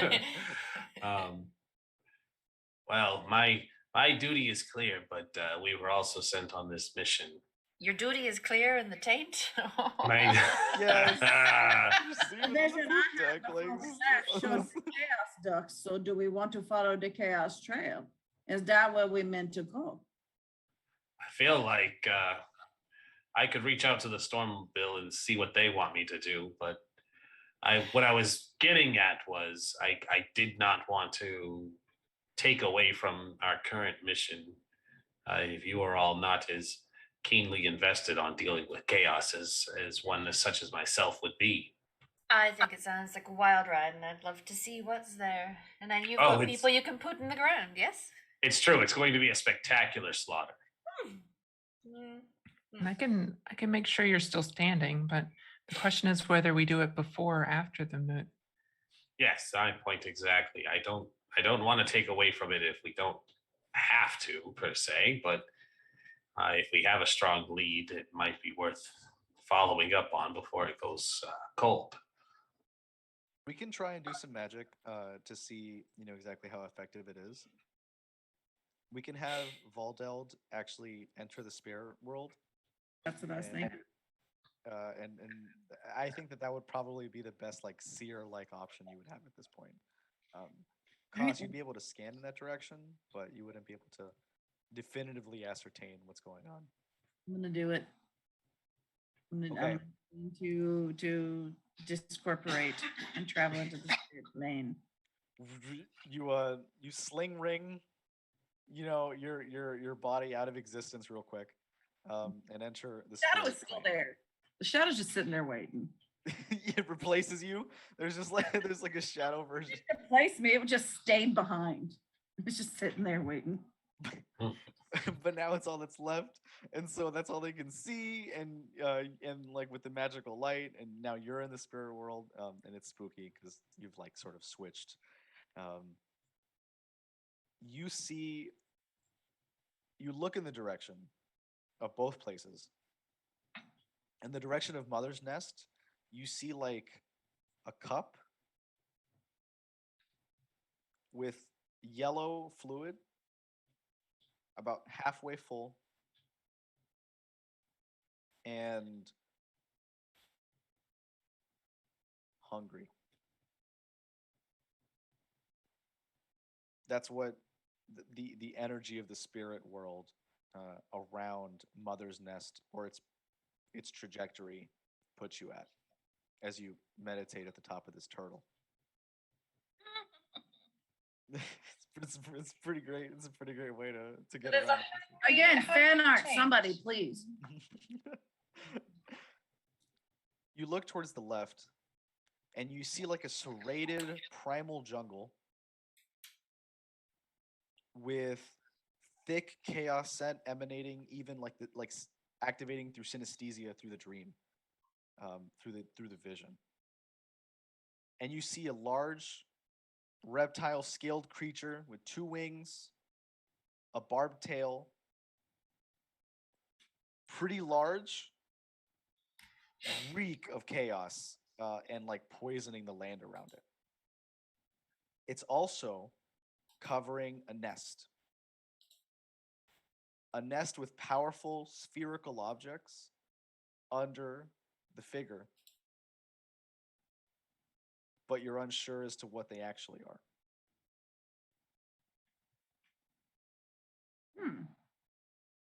Question. Mhm. Can she recognize what the yellow liquid in the cup is? It's definitely yolk. Okay. It's definitely like trying to build or grow something there, but it's missing a reagent. I'm gonna pop back to everybody.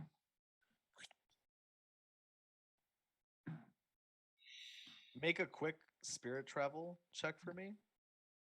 Ooh, where's that? Hmm. It'll be under skills and then under the magic section.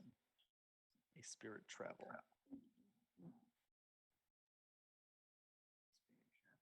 Okay. Great. Success. Yeah, you pop on back, no issues, and you definitely feel the strongest pull from the island. All right, we go into that island. Sounds good to me. What did you see? I don't know if you want to know, Chef. Hmm. But we go to the island, there's a cup and it's full of yolk. And I think there's a more positive energy. The direction of the taint, none of us want to duck with that chef. It's no. I'm not even gonna tell Kaz because then he'll be like, yeah, and I'm just not even gonna start with that. He does like a hungry taint.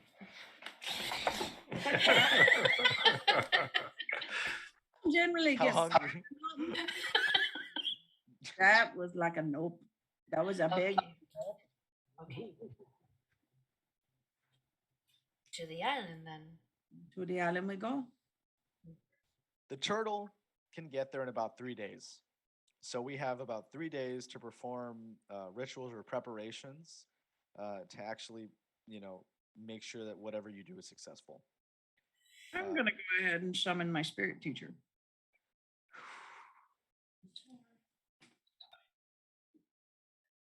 Yeah. No. So you summon the spirit teacher, and you enter a demi-plane of the spirit world temporarily. Your teacher is a reflection of you, another teal, a member of the ducks that are the most cynical, just like Chief Amira was. Brown mostly, with some gray speckles, and then gray is like a secondary color for the undercoat. She comes to you looking younger than she did when you last saw her. And she's like, I've grown enlightened in the spirit world when I have passed on. The god times have passed, but in a way, they come again as the Chaos War begins once again. In the island you seek, you will find a dragon of incapable power. And as ducks, if you face it, you're sure to perish. However, what it protects, your friend Aranala can do the most with.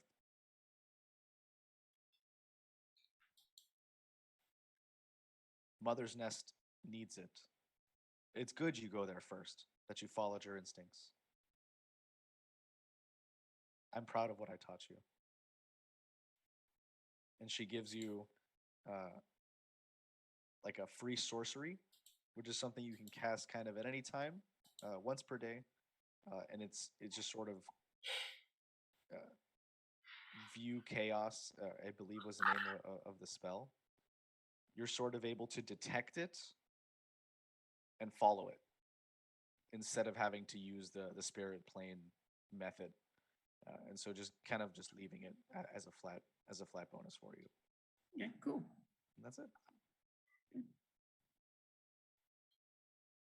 All right. I'm gonna let everybody else do what they want first, and then I'm gonna have a talk with them about what I learned.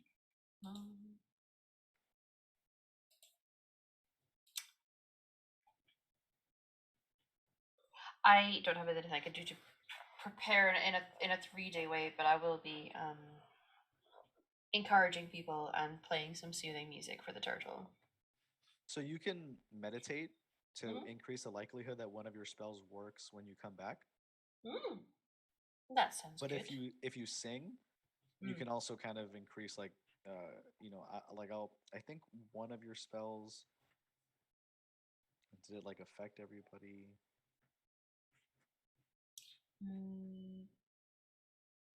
I've got one that's nobody feels any physical pain. Nothing else that affects everyone. I have immunizing a person from distraction or not thinking clearly. That could be good to cast preemptively, to sort of protect them against fear when they finally get there. If you wanted to do that, or you could, like I said, meditate to do another spell when you get there. Woo! I do.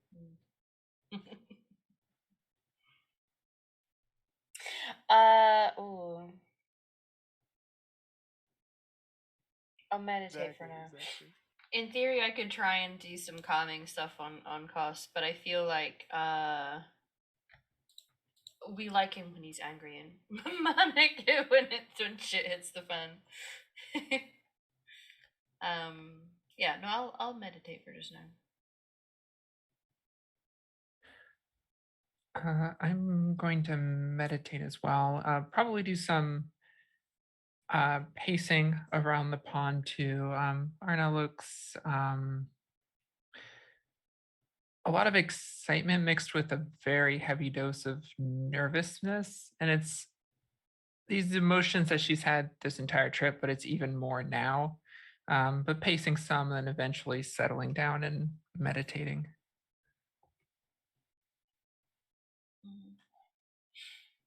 So calm.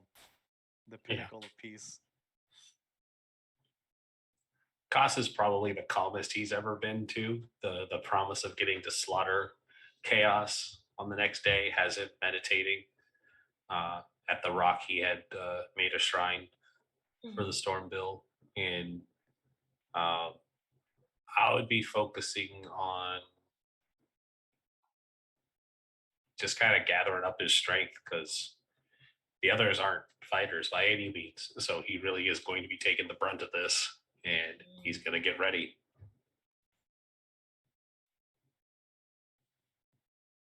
Everybody meditates, and then we'll return to Valdeld, learning from the spirit, from the shaman teacher, telling the others as we arrive at the island right after that.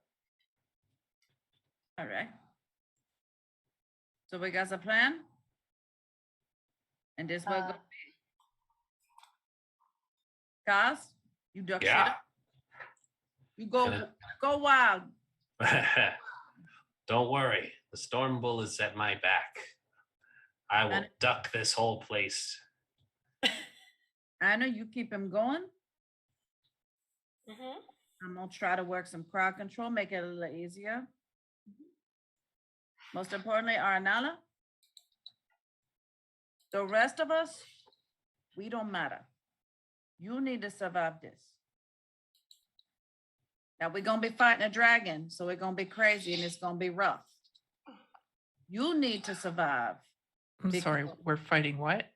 Can't say I fought a dragon before. This will be great.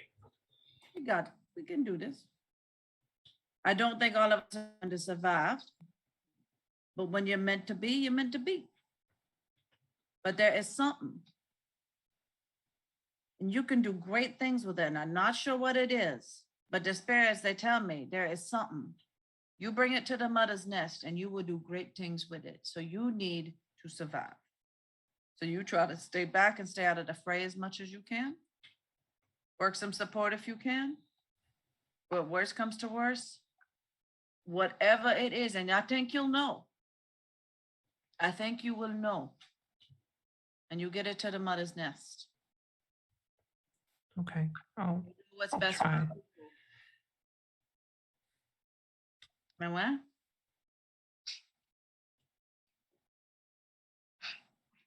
This is Manuel? very duck stuff. I mean, this is a lot heavier. Man. You're bringing my feathers down. You know? Dragons, eh? Mm.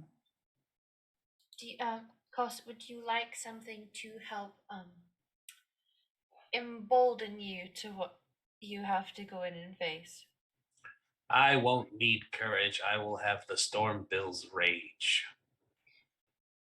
Right. Please.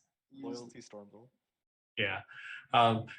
Like I should be good with Berserker. Because it's gonna do the status immunities and it shouldn't be a problem. Okay. So I'll have my own buff. But any other buffs are incredibly welcome. I can stop you from feeling the physical pain at least. That will be helpful, yes. It's definitely healthy. Yep, yeah. Yeah. No, it's like going completely apeshit in Berserker and not feeling the pain too. Yeah, it's a great combination. Okay. I want it.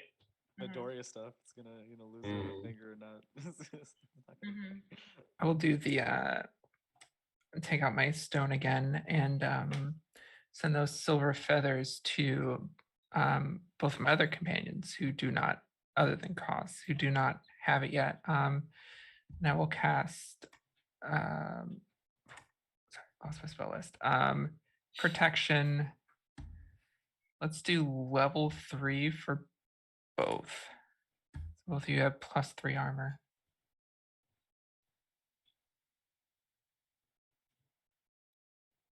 Before we go out, I'm going to take my last bone necklace and I'm going to put it on Arnella. Oh, Trinket, a family item to remember her by. thank you.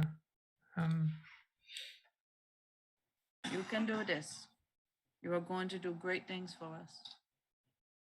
Manuel? I'll try. No way. And she gives her like the little the blessing of the Swimmer of the Shadows. Doesn't really do anything, but you know.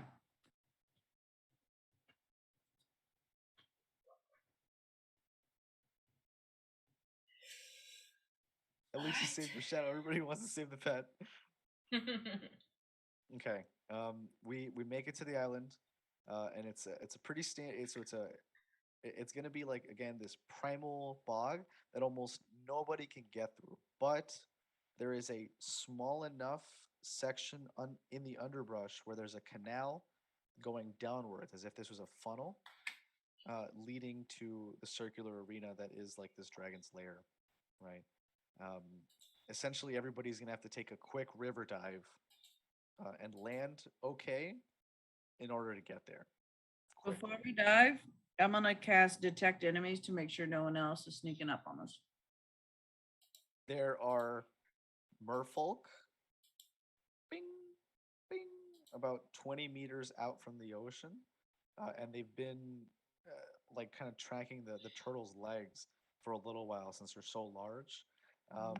They're not really interested in fighting the turtle, but they will try and get you um, if there's like too much time spent on the turtle. I'll let everybody else know that. We should go then. Yeah, time's a wasting. Know why? All right. Let's do a swim check, everybody, and see how this goes. Ooh. Ooh.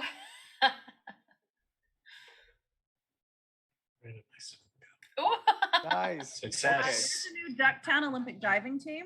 Yeah, synchronized three- diving. We have 3 special successes. We one all have fiery from shower Garfield, caps. That's one great. from Ina, and one from Aranala, and then a regular success for Cos. So that's great. Easy to do. Everybody makes it down perfectly as you know swing along, and there's this sort of like cart race traveling along this beautiful little river in this western foreign land, seeing flora fauna that you've never seen before. But it's beautiful to travel as a duck. You almost never really get to do so. You're seeing things that ducks almost never get to see, and it's glorious.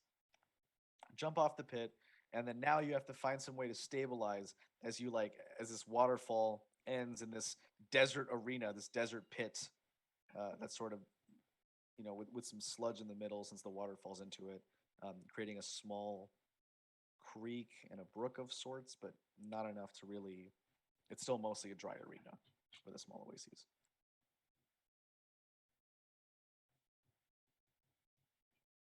How are we gonna break our fall?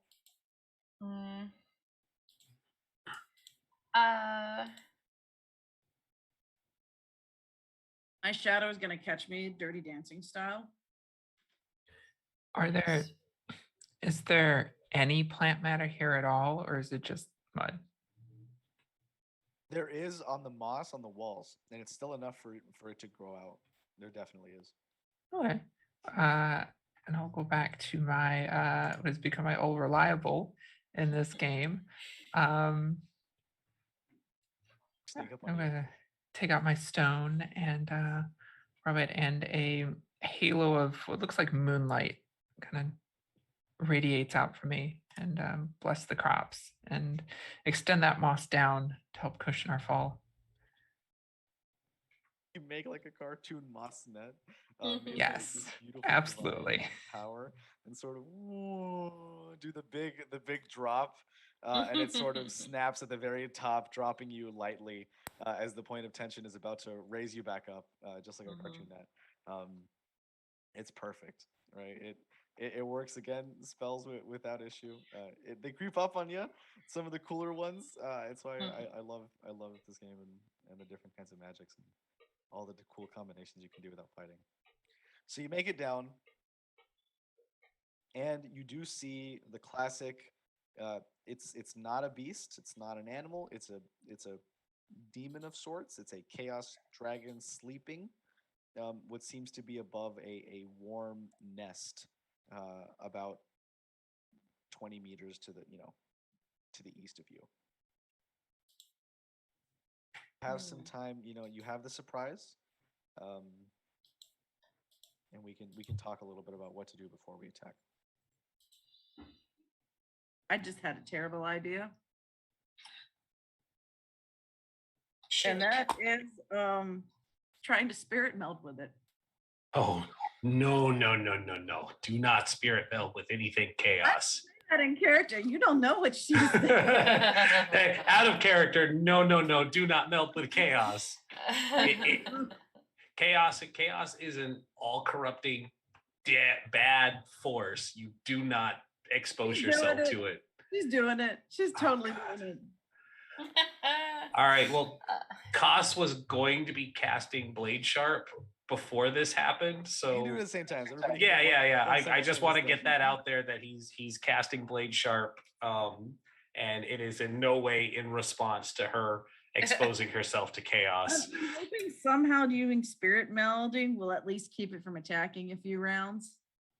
She can keep it from, I don't know, it's worth a shot. Why not? It is. I know how it's going to work out mechanically, and it's really funny to think about. Ina and Aranala. What about Yeah. you guys?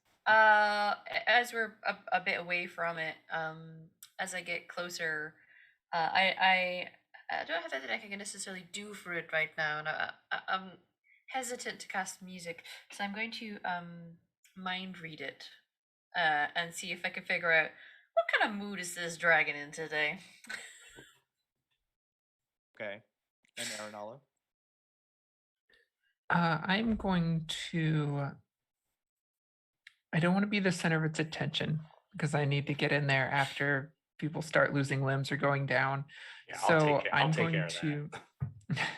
I'm going to break off from the group and see if I can find some place to hide for a few moments at the start of the battle, until my services are needed. There's a palm tree near the oasis, and you can sort of do that. The cutout. Yes, The palm tree. absolutely. And get some hard cover there. That would increase against anything that you would need. Okay. So this is gonna be a lot of fun. Cos, you cast a blade sharp. All right, that's 4 damage. Or 5. That's a 20% chance additional to hit, and 4 damage more per hit.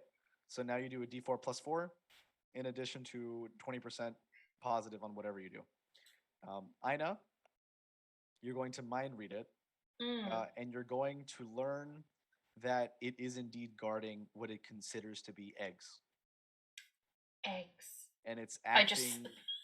It's acting overly motherly, Mm. but it's angry because it is refusing the taint. The eggs are Mm. refusing the chaos taint, and the dragon is pounding and pounding on the egg, but nothing is coming through.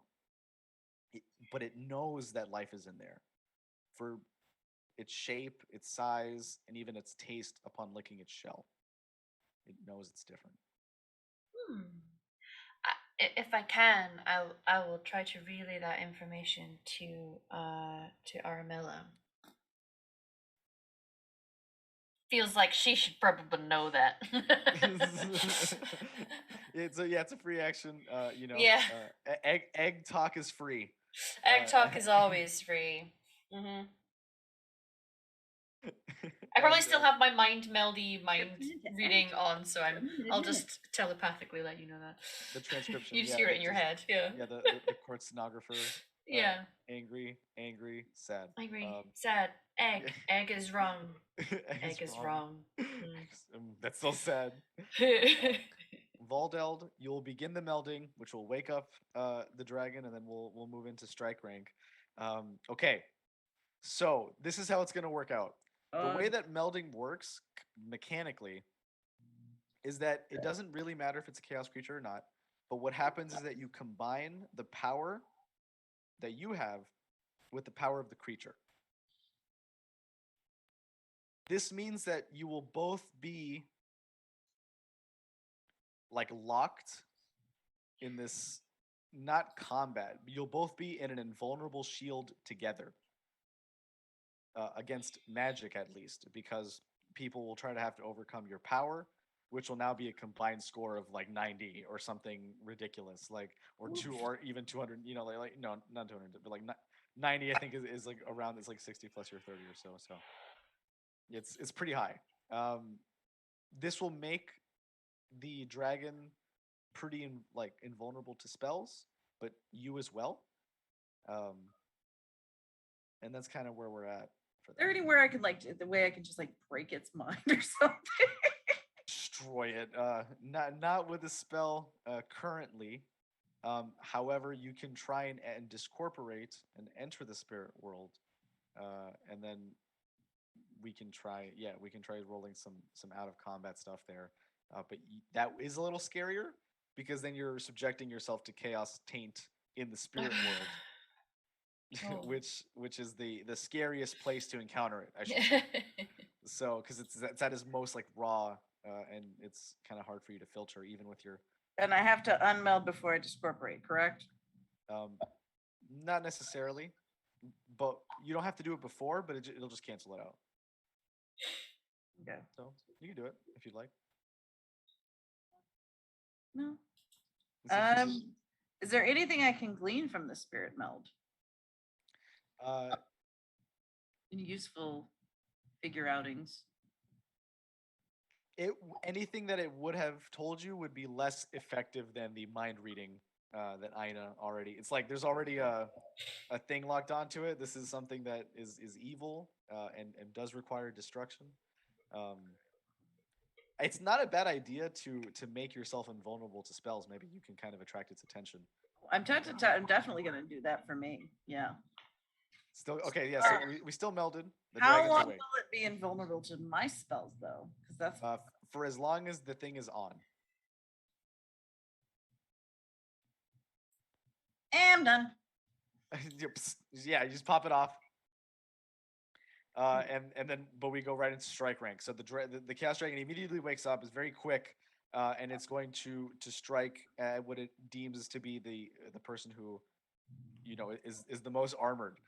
It sees a white mallard, an ivory mallard, with a strong helmet and a thick beak, and strong plumage, and the end, and he strikes his first claw there. Let's see if he can make it through. Going to be a 73 is going to be a failure on the first claw, and it's going to be one more claw for this turn for him. 31 is going to hit, and it's going to be 66. So we got 19 damage towards the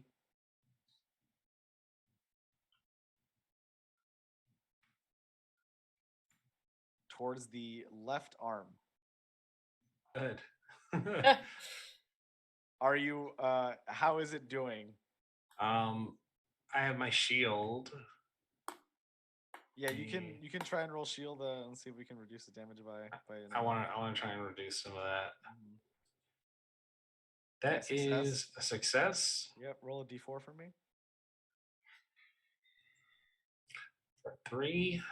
All right, 13. How are you doing now? AP is armor points, yeah? Yes, plus you have the 4 protection from earlier. So that would be 13 points of protection. So pretty good. I would only lose 3, so 7 still. You would only lose 3 hit points?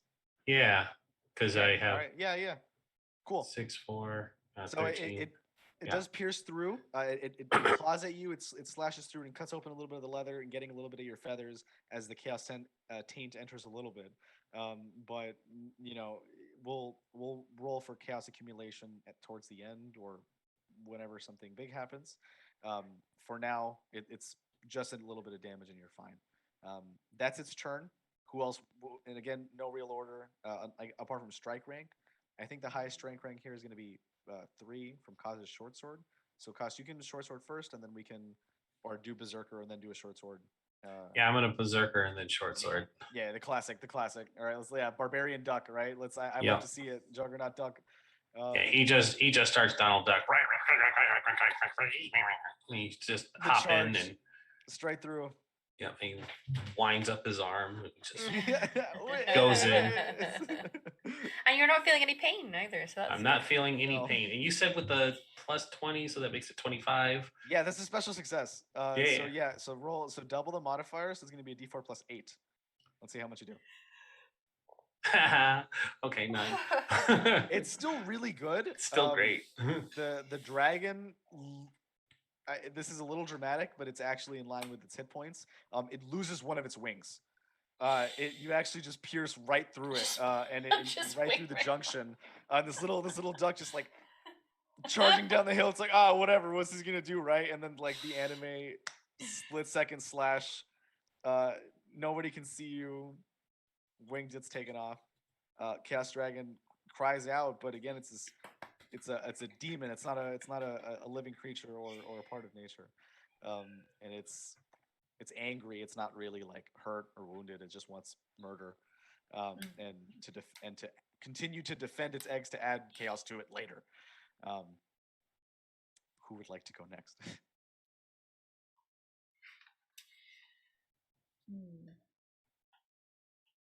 I'm gonna cast. Oop! Go. Rock, paper, scissors. So you go. I'm gonna cast Befuddle. It's a really good one for this. However, okay, so this is a really great one because again, your power is the same number right now. So you're both rolling against the same number and seeing if we hit it.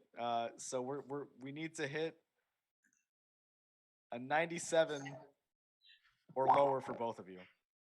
Oof.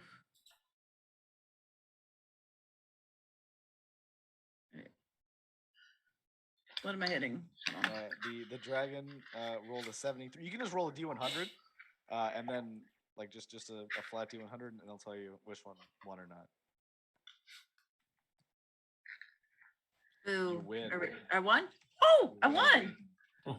The Yeah, dragon, smaller numbers are better. for one of its next claw attacks, will trip up and just kind of trip or lean on it, just sprain its ankle, or just do some weirdness.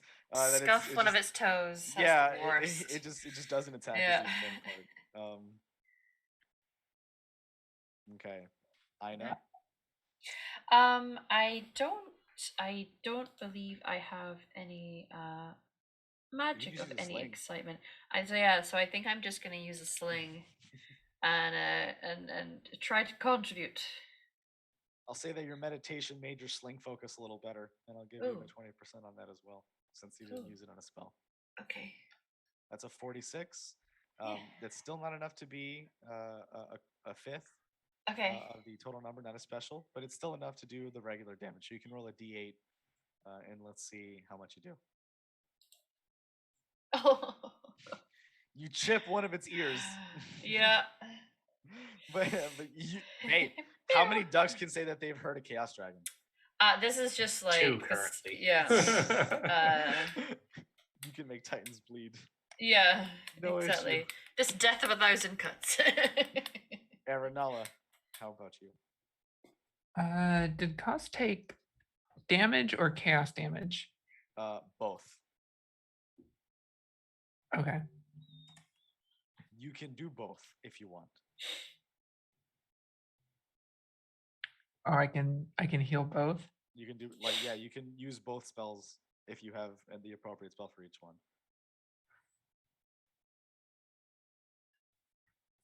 That's a lot of spell points though.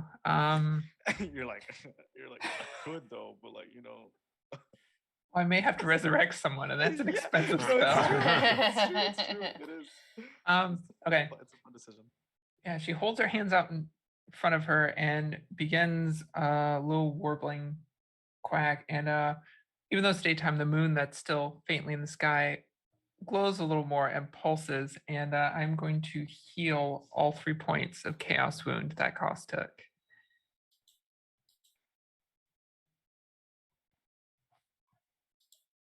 Healed.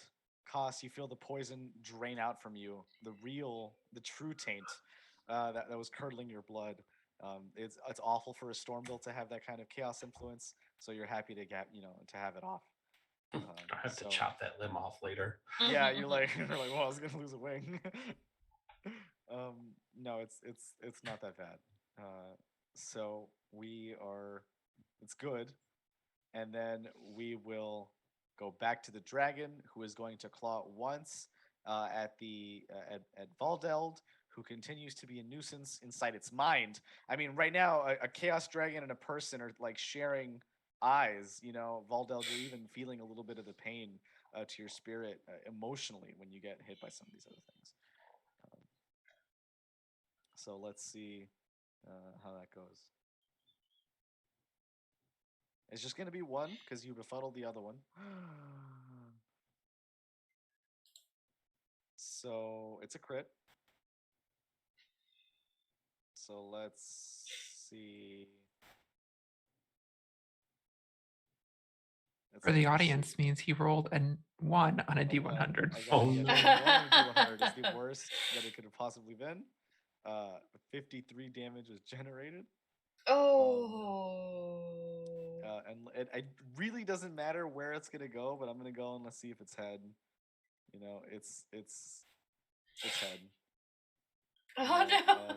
So one duck gone immediately. Nice. Just swipe. Just Just dead. just Head just clean off. annihilated. Yeah, Yeah. yeah, you know, just annihilated. But you know, there was a backup plan. There was always a way back. Death I is not will the say end. something. I will say something as well. For Valdeld, this might have been the best person to attack. Um, if by like your next turn, nobody revives you, you can reincarnate as a shaman. Once, only like only for you, Oh, does it- nobody else. I just like pop up. You Would I just- know that? No. But you can. I would let you roll to find out, and then you know do what you'd like appropriately, so you don't have to waste any points. I think that would just be maybe some kind of lore or knowledge check. Anything that you figured would be sufficient, or a rune, maybe even of some kind. Whatever you felt you could characterize the best. But okay, so that's it. And back to cost. Back as Aranala's baby, just saying. That's how it's gonna happen. Immaculate conception. Immaculate. Seeing a fellow duck get beheaded, Koss is going to say, "All right, Plan B. The two of you are getting the hell out of here. I got this." And he's gonna just charge at the at the dragon again. He's gonna keep fighting. You know what the mission is. Get her out of here. This is gonna be strong. This is gonna be strong as heck. Let's see how this is. Yep. We're gonna chop. Cause chop. is like the chaos, the chaos annihilator right now. Like Yeah. Steady 66. Uh-huh. It's so itchy. Ugh. Okay. For max damage, Woo. yeah. So it plus modifier. That'll be 8 times 2 for the chaos 16. It is really actually pretty close to death. You have taken off another wing, its right arm, and its right leg. you're not going anywhere. Ah. It's just you and me now. The wounds quickly like seal up, but that doesn't mean they're healed. And obviously, the dragon still doesn't have access to those limbs. It mostly has, just one left leg, one left arm, to sort of like jump around and scratch with. It's going to try. Well, actually, I can't do anything yet. There is another. Yeah. So. Yeah. Can I try and get it with my sling again? Yes. Let's do sling again. I'm gonna be moving and slinging, so that I can assist the cover and potentially escape of Aranella from grabbing whatever that egg is. But Nice. I will try and ping it. Pew pew. Woo! Ooh. Special success. Okay. Roll that damage. Let's double that modifier. So I roll. What? I roll a d8. Yeah. Okay. Avenge me. 4. Mela? I will avenge you.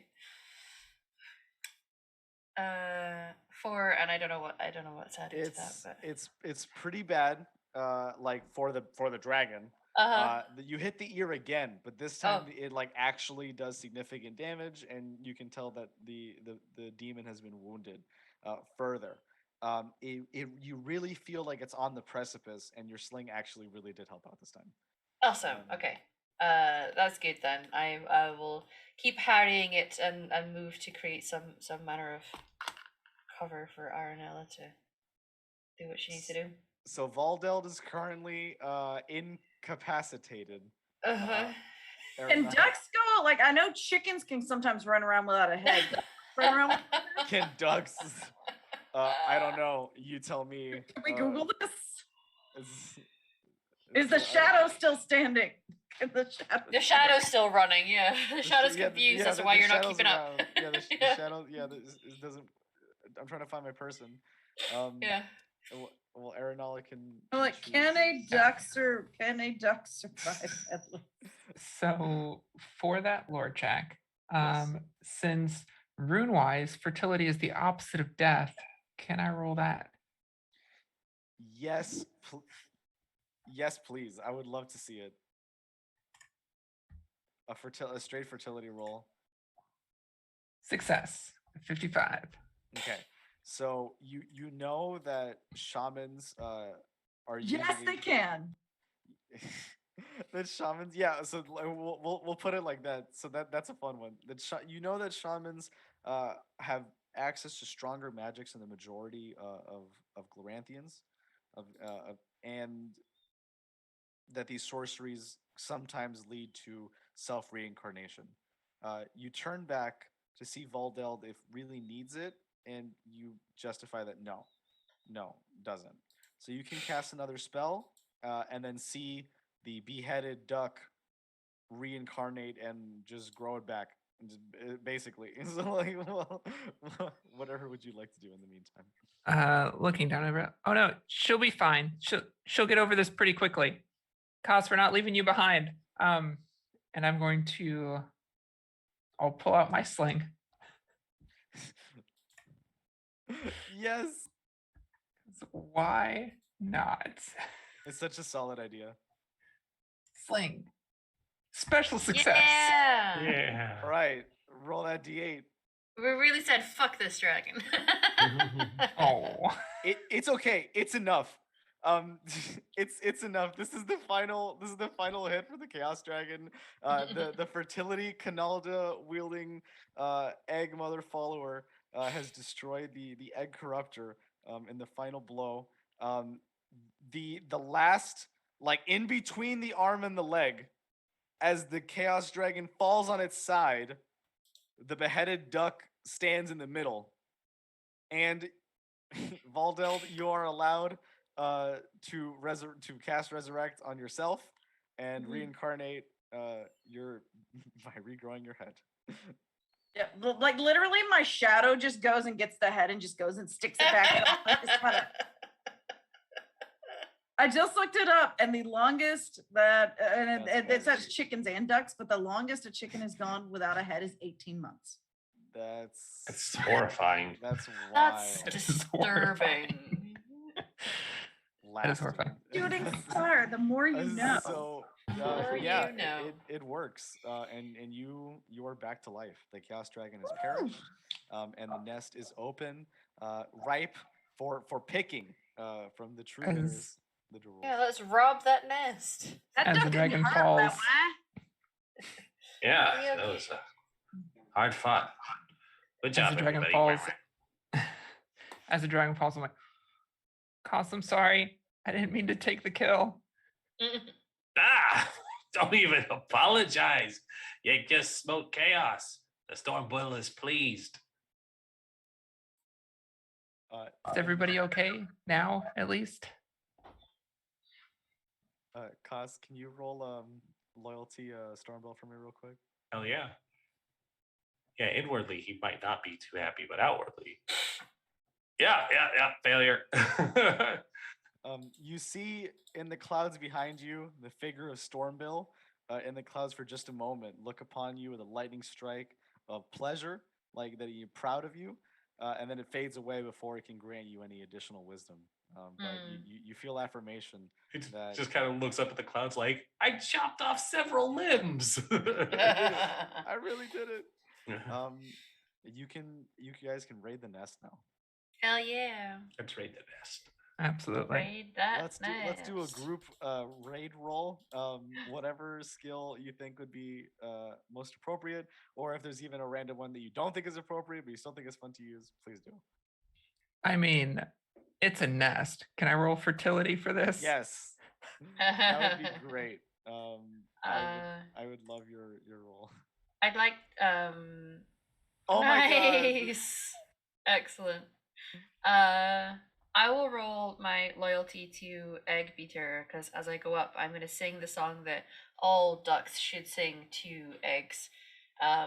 It's like letting them hear the call before they're even hatched. I'm also gonna do loyalty, but for Stormbill, while checking through the lair, he's gonna be looking for any other signs of chaos taint. Okay. I'm basic. I just did a search roll, but it was a success. Yeah. All right. We'll go in order. Kaz, you get the loyalty Stormbill roll. You find like a vent, a geothermal vent that seems to be spewing chaos into the desert area, which is what seems to have tainted the dragon. You can put an end to the vent right now and seal it off near Mother's Nest for basically the rest of time. I'll do so. I will do so. Just attack it for me with your short sword, and as Yeah. long as it's success, you got it. Boom, 68. Destroy it, and you're still berserking, and with that, as your blade slices through the chaos cyst, you go unconscious. Yeah. He just says, "All right, I'm out." Yeah, yeah. It goes on. You can take a break with the helmet if you'd like, but Yeah, you can just down. Well, He's that's out. Yeah. So, for Nyx, you did a search roll. You did find an egg. There seems to be 4 stones burned out, but there's one egg that really matters. It's larger than the rest, and it also seems to have like you can look when you look into the egg, you can see as if you're looking into the night sky. Ooh. There's no spirits coming off of it. There's just one large heartbeat emanating from the what almost feels like miles through the egg. Okay. I'm gonna call. I'm sorry. She's gonna call Aranala over when she finds that. The egg. Arnala, you're gonna do you did the fertility roll. What you learn is that it's in need of assistance, and it needs some kind of help. So Ina's egg beater roll, that success, the singing brings up the BPM of the heart rate that only Valdeld can see through the spirit world. Picks it up. It's working. Aranala, it needs one final push. What would you like to use to do that? You can do fertility again, or if there's this particular spell you'd like to use, that's okay too.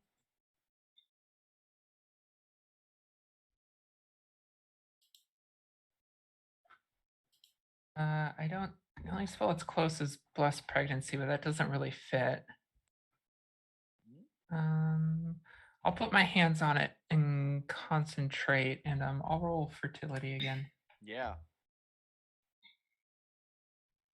So I put my hands on it and press my forehead against it, and success. Okay. So, what you learn is that suddenly you are shocked. You kind of drop what you're doing and you take a moment. You're a healer, but that also means you're a temple member and you know the stories, especially as a follower of Canalda. The very first duck myth, the duck creation myth, was how the mother of Canalda and another deity mated to create the first egg,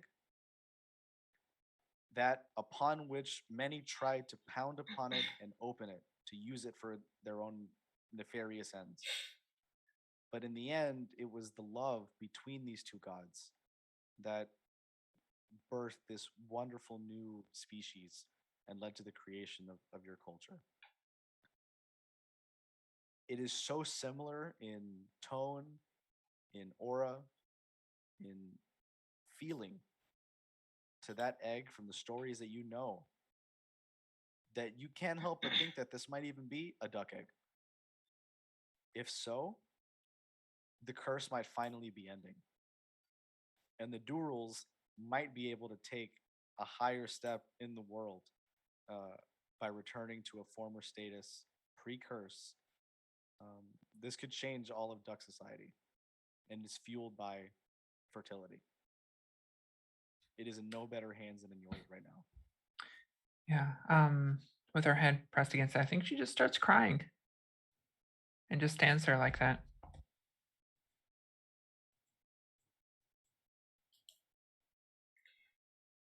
Are you all right, Aranella? Yes. Yeah, I think we all are now. And why I told you. This could be the end of the curse, I think. This was worth the Wonderful. danger. Thank you. We should take it somewhere safe. Mother's nest, right? Get it to the nest, yeah. Yes. Yeah. But the faster we can get there, the better. Okay. So that's going to be an important one. You're in a giant pit. The only way out is by climbing or flying.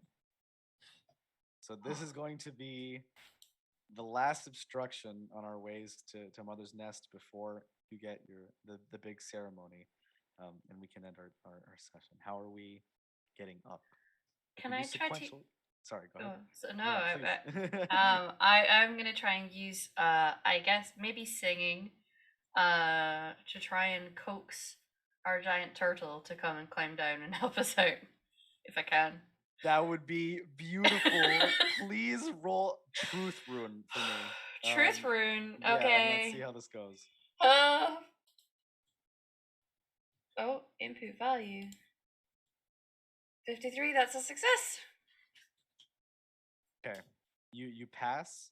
You sing a duck song so warm and comforting.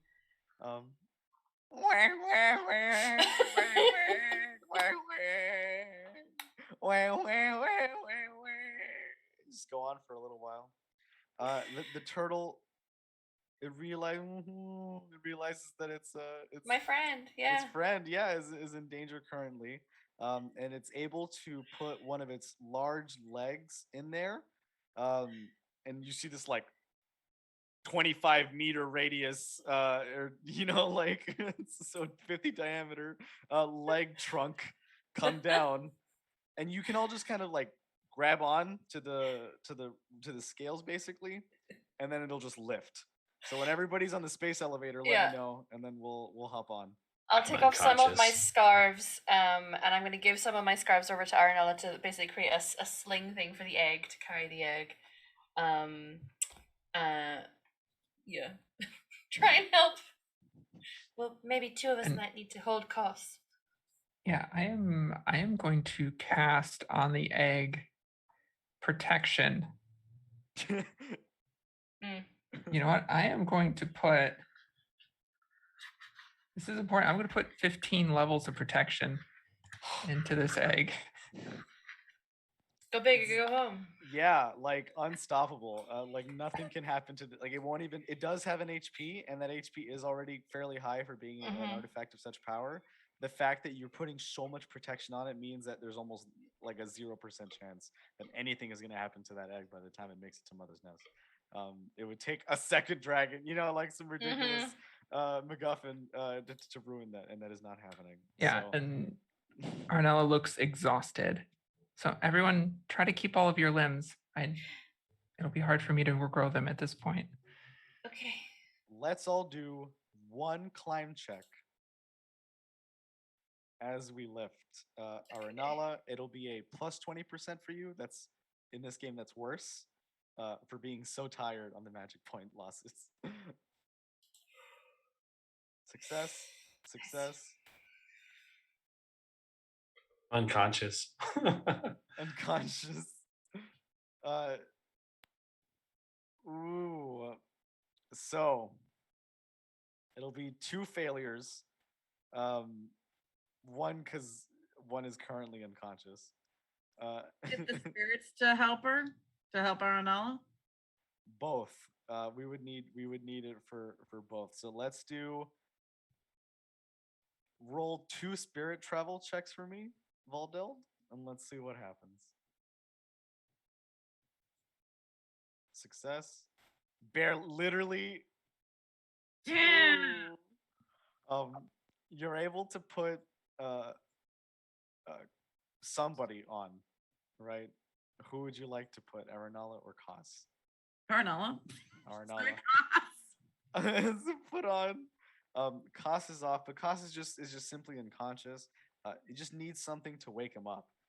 If anybody would like to do anything to He's wake gonna him up, kick him. Him. Sure. Man, wake up! Hmm? Oh. Oh, hey, you're not dead. Neither are you, friend. Come on. Oh, that's good. Yeah, the Stormbill wouldn't want me to be dead just yet. No. We have an assistance on getting out of here. We just need to hold on. Oh, so we do. Is that your work? Yeah. Good job. It My just friend like now. feathers up. Yeah. everybody, the feathered friends hop on the space elevator, Yeah. and the turtle pulls out and is able to basically reestablish. Turtle's a little tired, so he's just gonna float along and take about a day's travel to the coast, and eventually to Mother's Nest. Is just a short ride away from the coast, since ducks like being near the water. And it's sort of like a delta where freshwater meets saltwater, so it's like a perfect Mhm. place for them, and they get to eat everything they want, and it's great.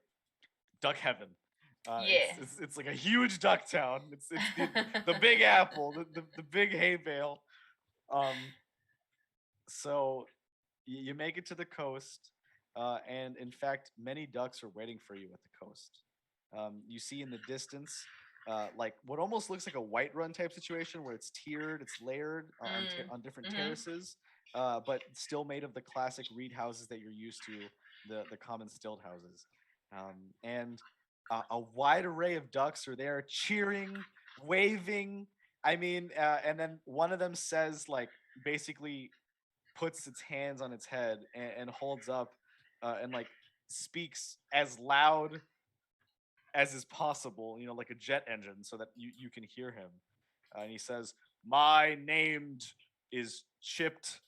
My name is Chipped Bill, and I am the rune chief of this place. Our divinists knew that you were coming here, and in fact prophesized your return. We have been worried of the chaos there for about a year now, and the chaos ducks that you saw fleeing were not, in fact, towards us. They were towards the island to power the dragon. Come now, champions of life, and that one who carries the special thing, the sphere of life, looking towards Aranala. Come and join us in our cup, for it runneth over. And they're so excited to greet you. We're gonna end with some drinking rolls and some talking. You make it to the tribe, and everybody's really happy. Oh, you muted, friend. You might be ending the you might be heralding the end of the curse itself, and this is a huge thing. If you thought the party that you had before, or the boat that they gave you before, was anything, the galleon that they're gonna give you on the way back to your village that you didn't know you were gonna return to or not, is definitely happening. So let's end with a bunch of duckweed smoking, some alcohol drinking, some dancing, and last but not least, some worshiping of the little egg. So whatever anybody wants to do, talk amongst themselves. Please be my guest. We did it. Now what? We did it. It certainly did. And we all thought this was a one-way trip. It's So I said something for a special occasion just in case. oh yeah. Mm. She pulls out like literally instead of the usual like reed woven boxes that the duckwood's in, this is like lacquered and inlaid with like mother of pearl and stuff. And she pulls it open and it's like just this like multi-colored duckweed that kind of is shimmery. It's like The unicorn good duck. kush. Excellent. And she starts packing her pipe and she takes the first puff and then she passes it to Aranala. You first, chef. Yeah, she will as well, and then pass it on.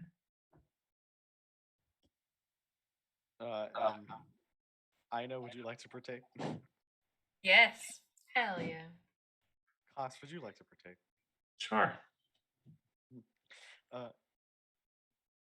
Canarda, Stormbill, Eggbeater, and the one who swims in the shadow is very happy that they, in a way, the duck signifies their rebirth. What comes from that egg will eventually birth your deities again, and they will return stronger than ever in a world where your devoutness will be paid back what you deserved. No longer will the dual rules be seen as lesser or lower than any Yelmites who are easy to convert anyway. The sun ain't got shit on our ducks. They really don't. No one's raining on my parade except me. What a beautiful and fitting end to our Rune Duck session for tonight. We will be closing up there as we will do cast outros. Thank you so much again, Val, for hosting us for your extra life, and it was so great. It was just so nice to get to play Extra Life here with your $1 matching. I was happy to see that we raised a pretty decent amount, it seemed, during the session, and I'm excited for more.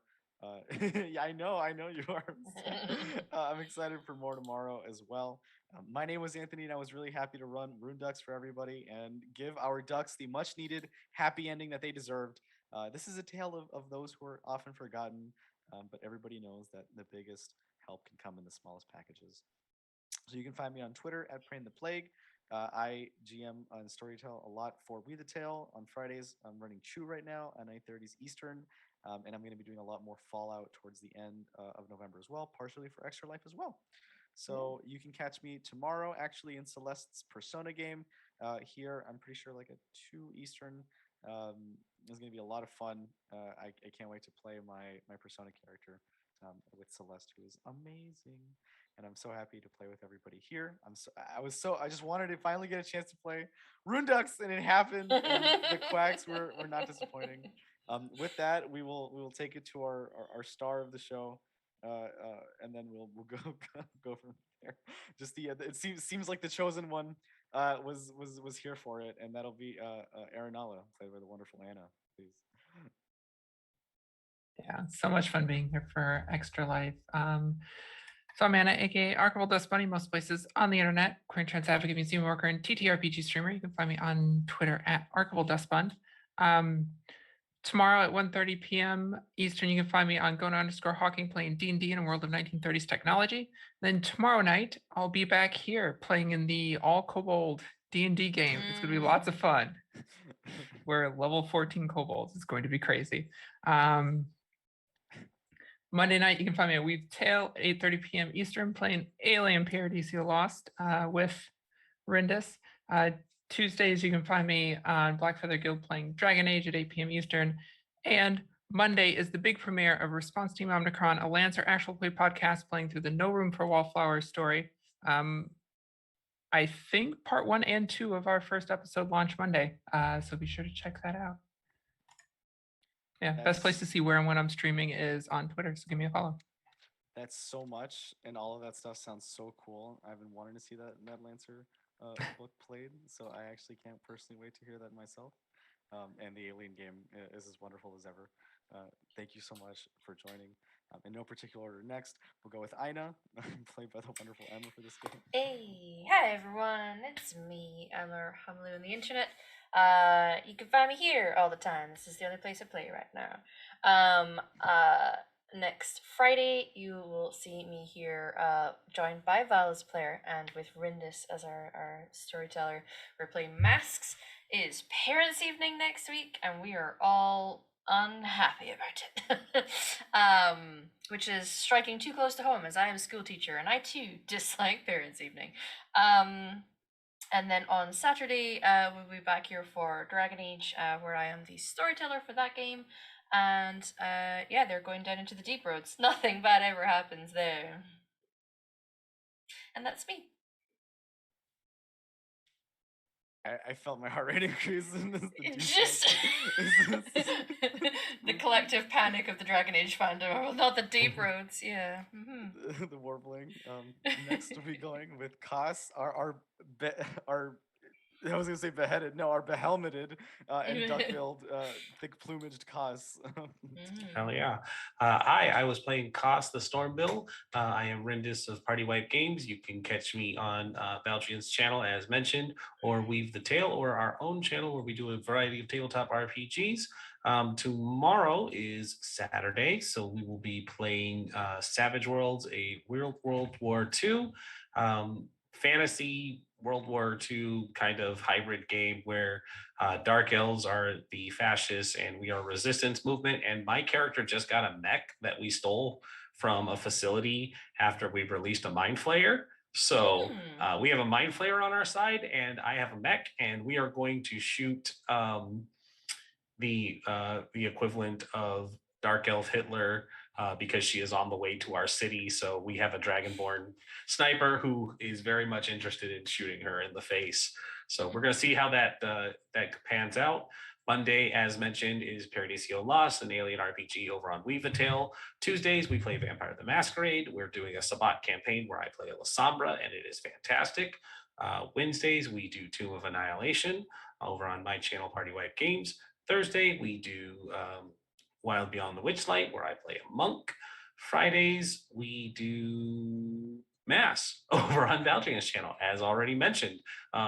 Saturdays is a homebrew 5th edition game on my channel as well. I am busy every single day of the week, and I wouldn't trade it for the world. Although next season, I will definitely be dialing it back because it does kill you. That's me. So much, and so So much of that sounded so fun. The Mind Flayer World War II experience sounds like where Baldur's Gate 3 is going to end up somehow. Somehow, whenever we get it. The last part is just Rindis in World War II with a 1911 and Dark Elf Hitler. It's on a standoff. I can't wait for it. No, that's cool. Fuck fascists. So happy to see that's the approach that you were taking there. And last but not least will be the wonderful Valdelt, played by Nyx. Hey guys, I'm Nyx. You can find me on Twitter at Inky_Phoenix. And well, I may have the opposite problem of some people here. I'm not in any streams.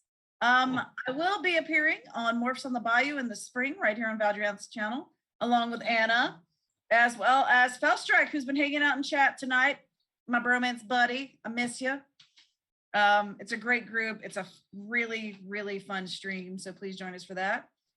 More recently, the only thing really interesting I've got is I will be the host for a Q&A live stream on Tuesday, November 9th, on my beautiful wife Robin Shelda's YouTube channel for her new book, Carmilla's Ghost, which will be coming out Tuesday. It is the sequel to Liam's Doom, out now and available online at your favorite literary retailer.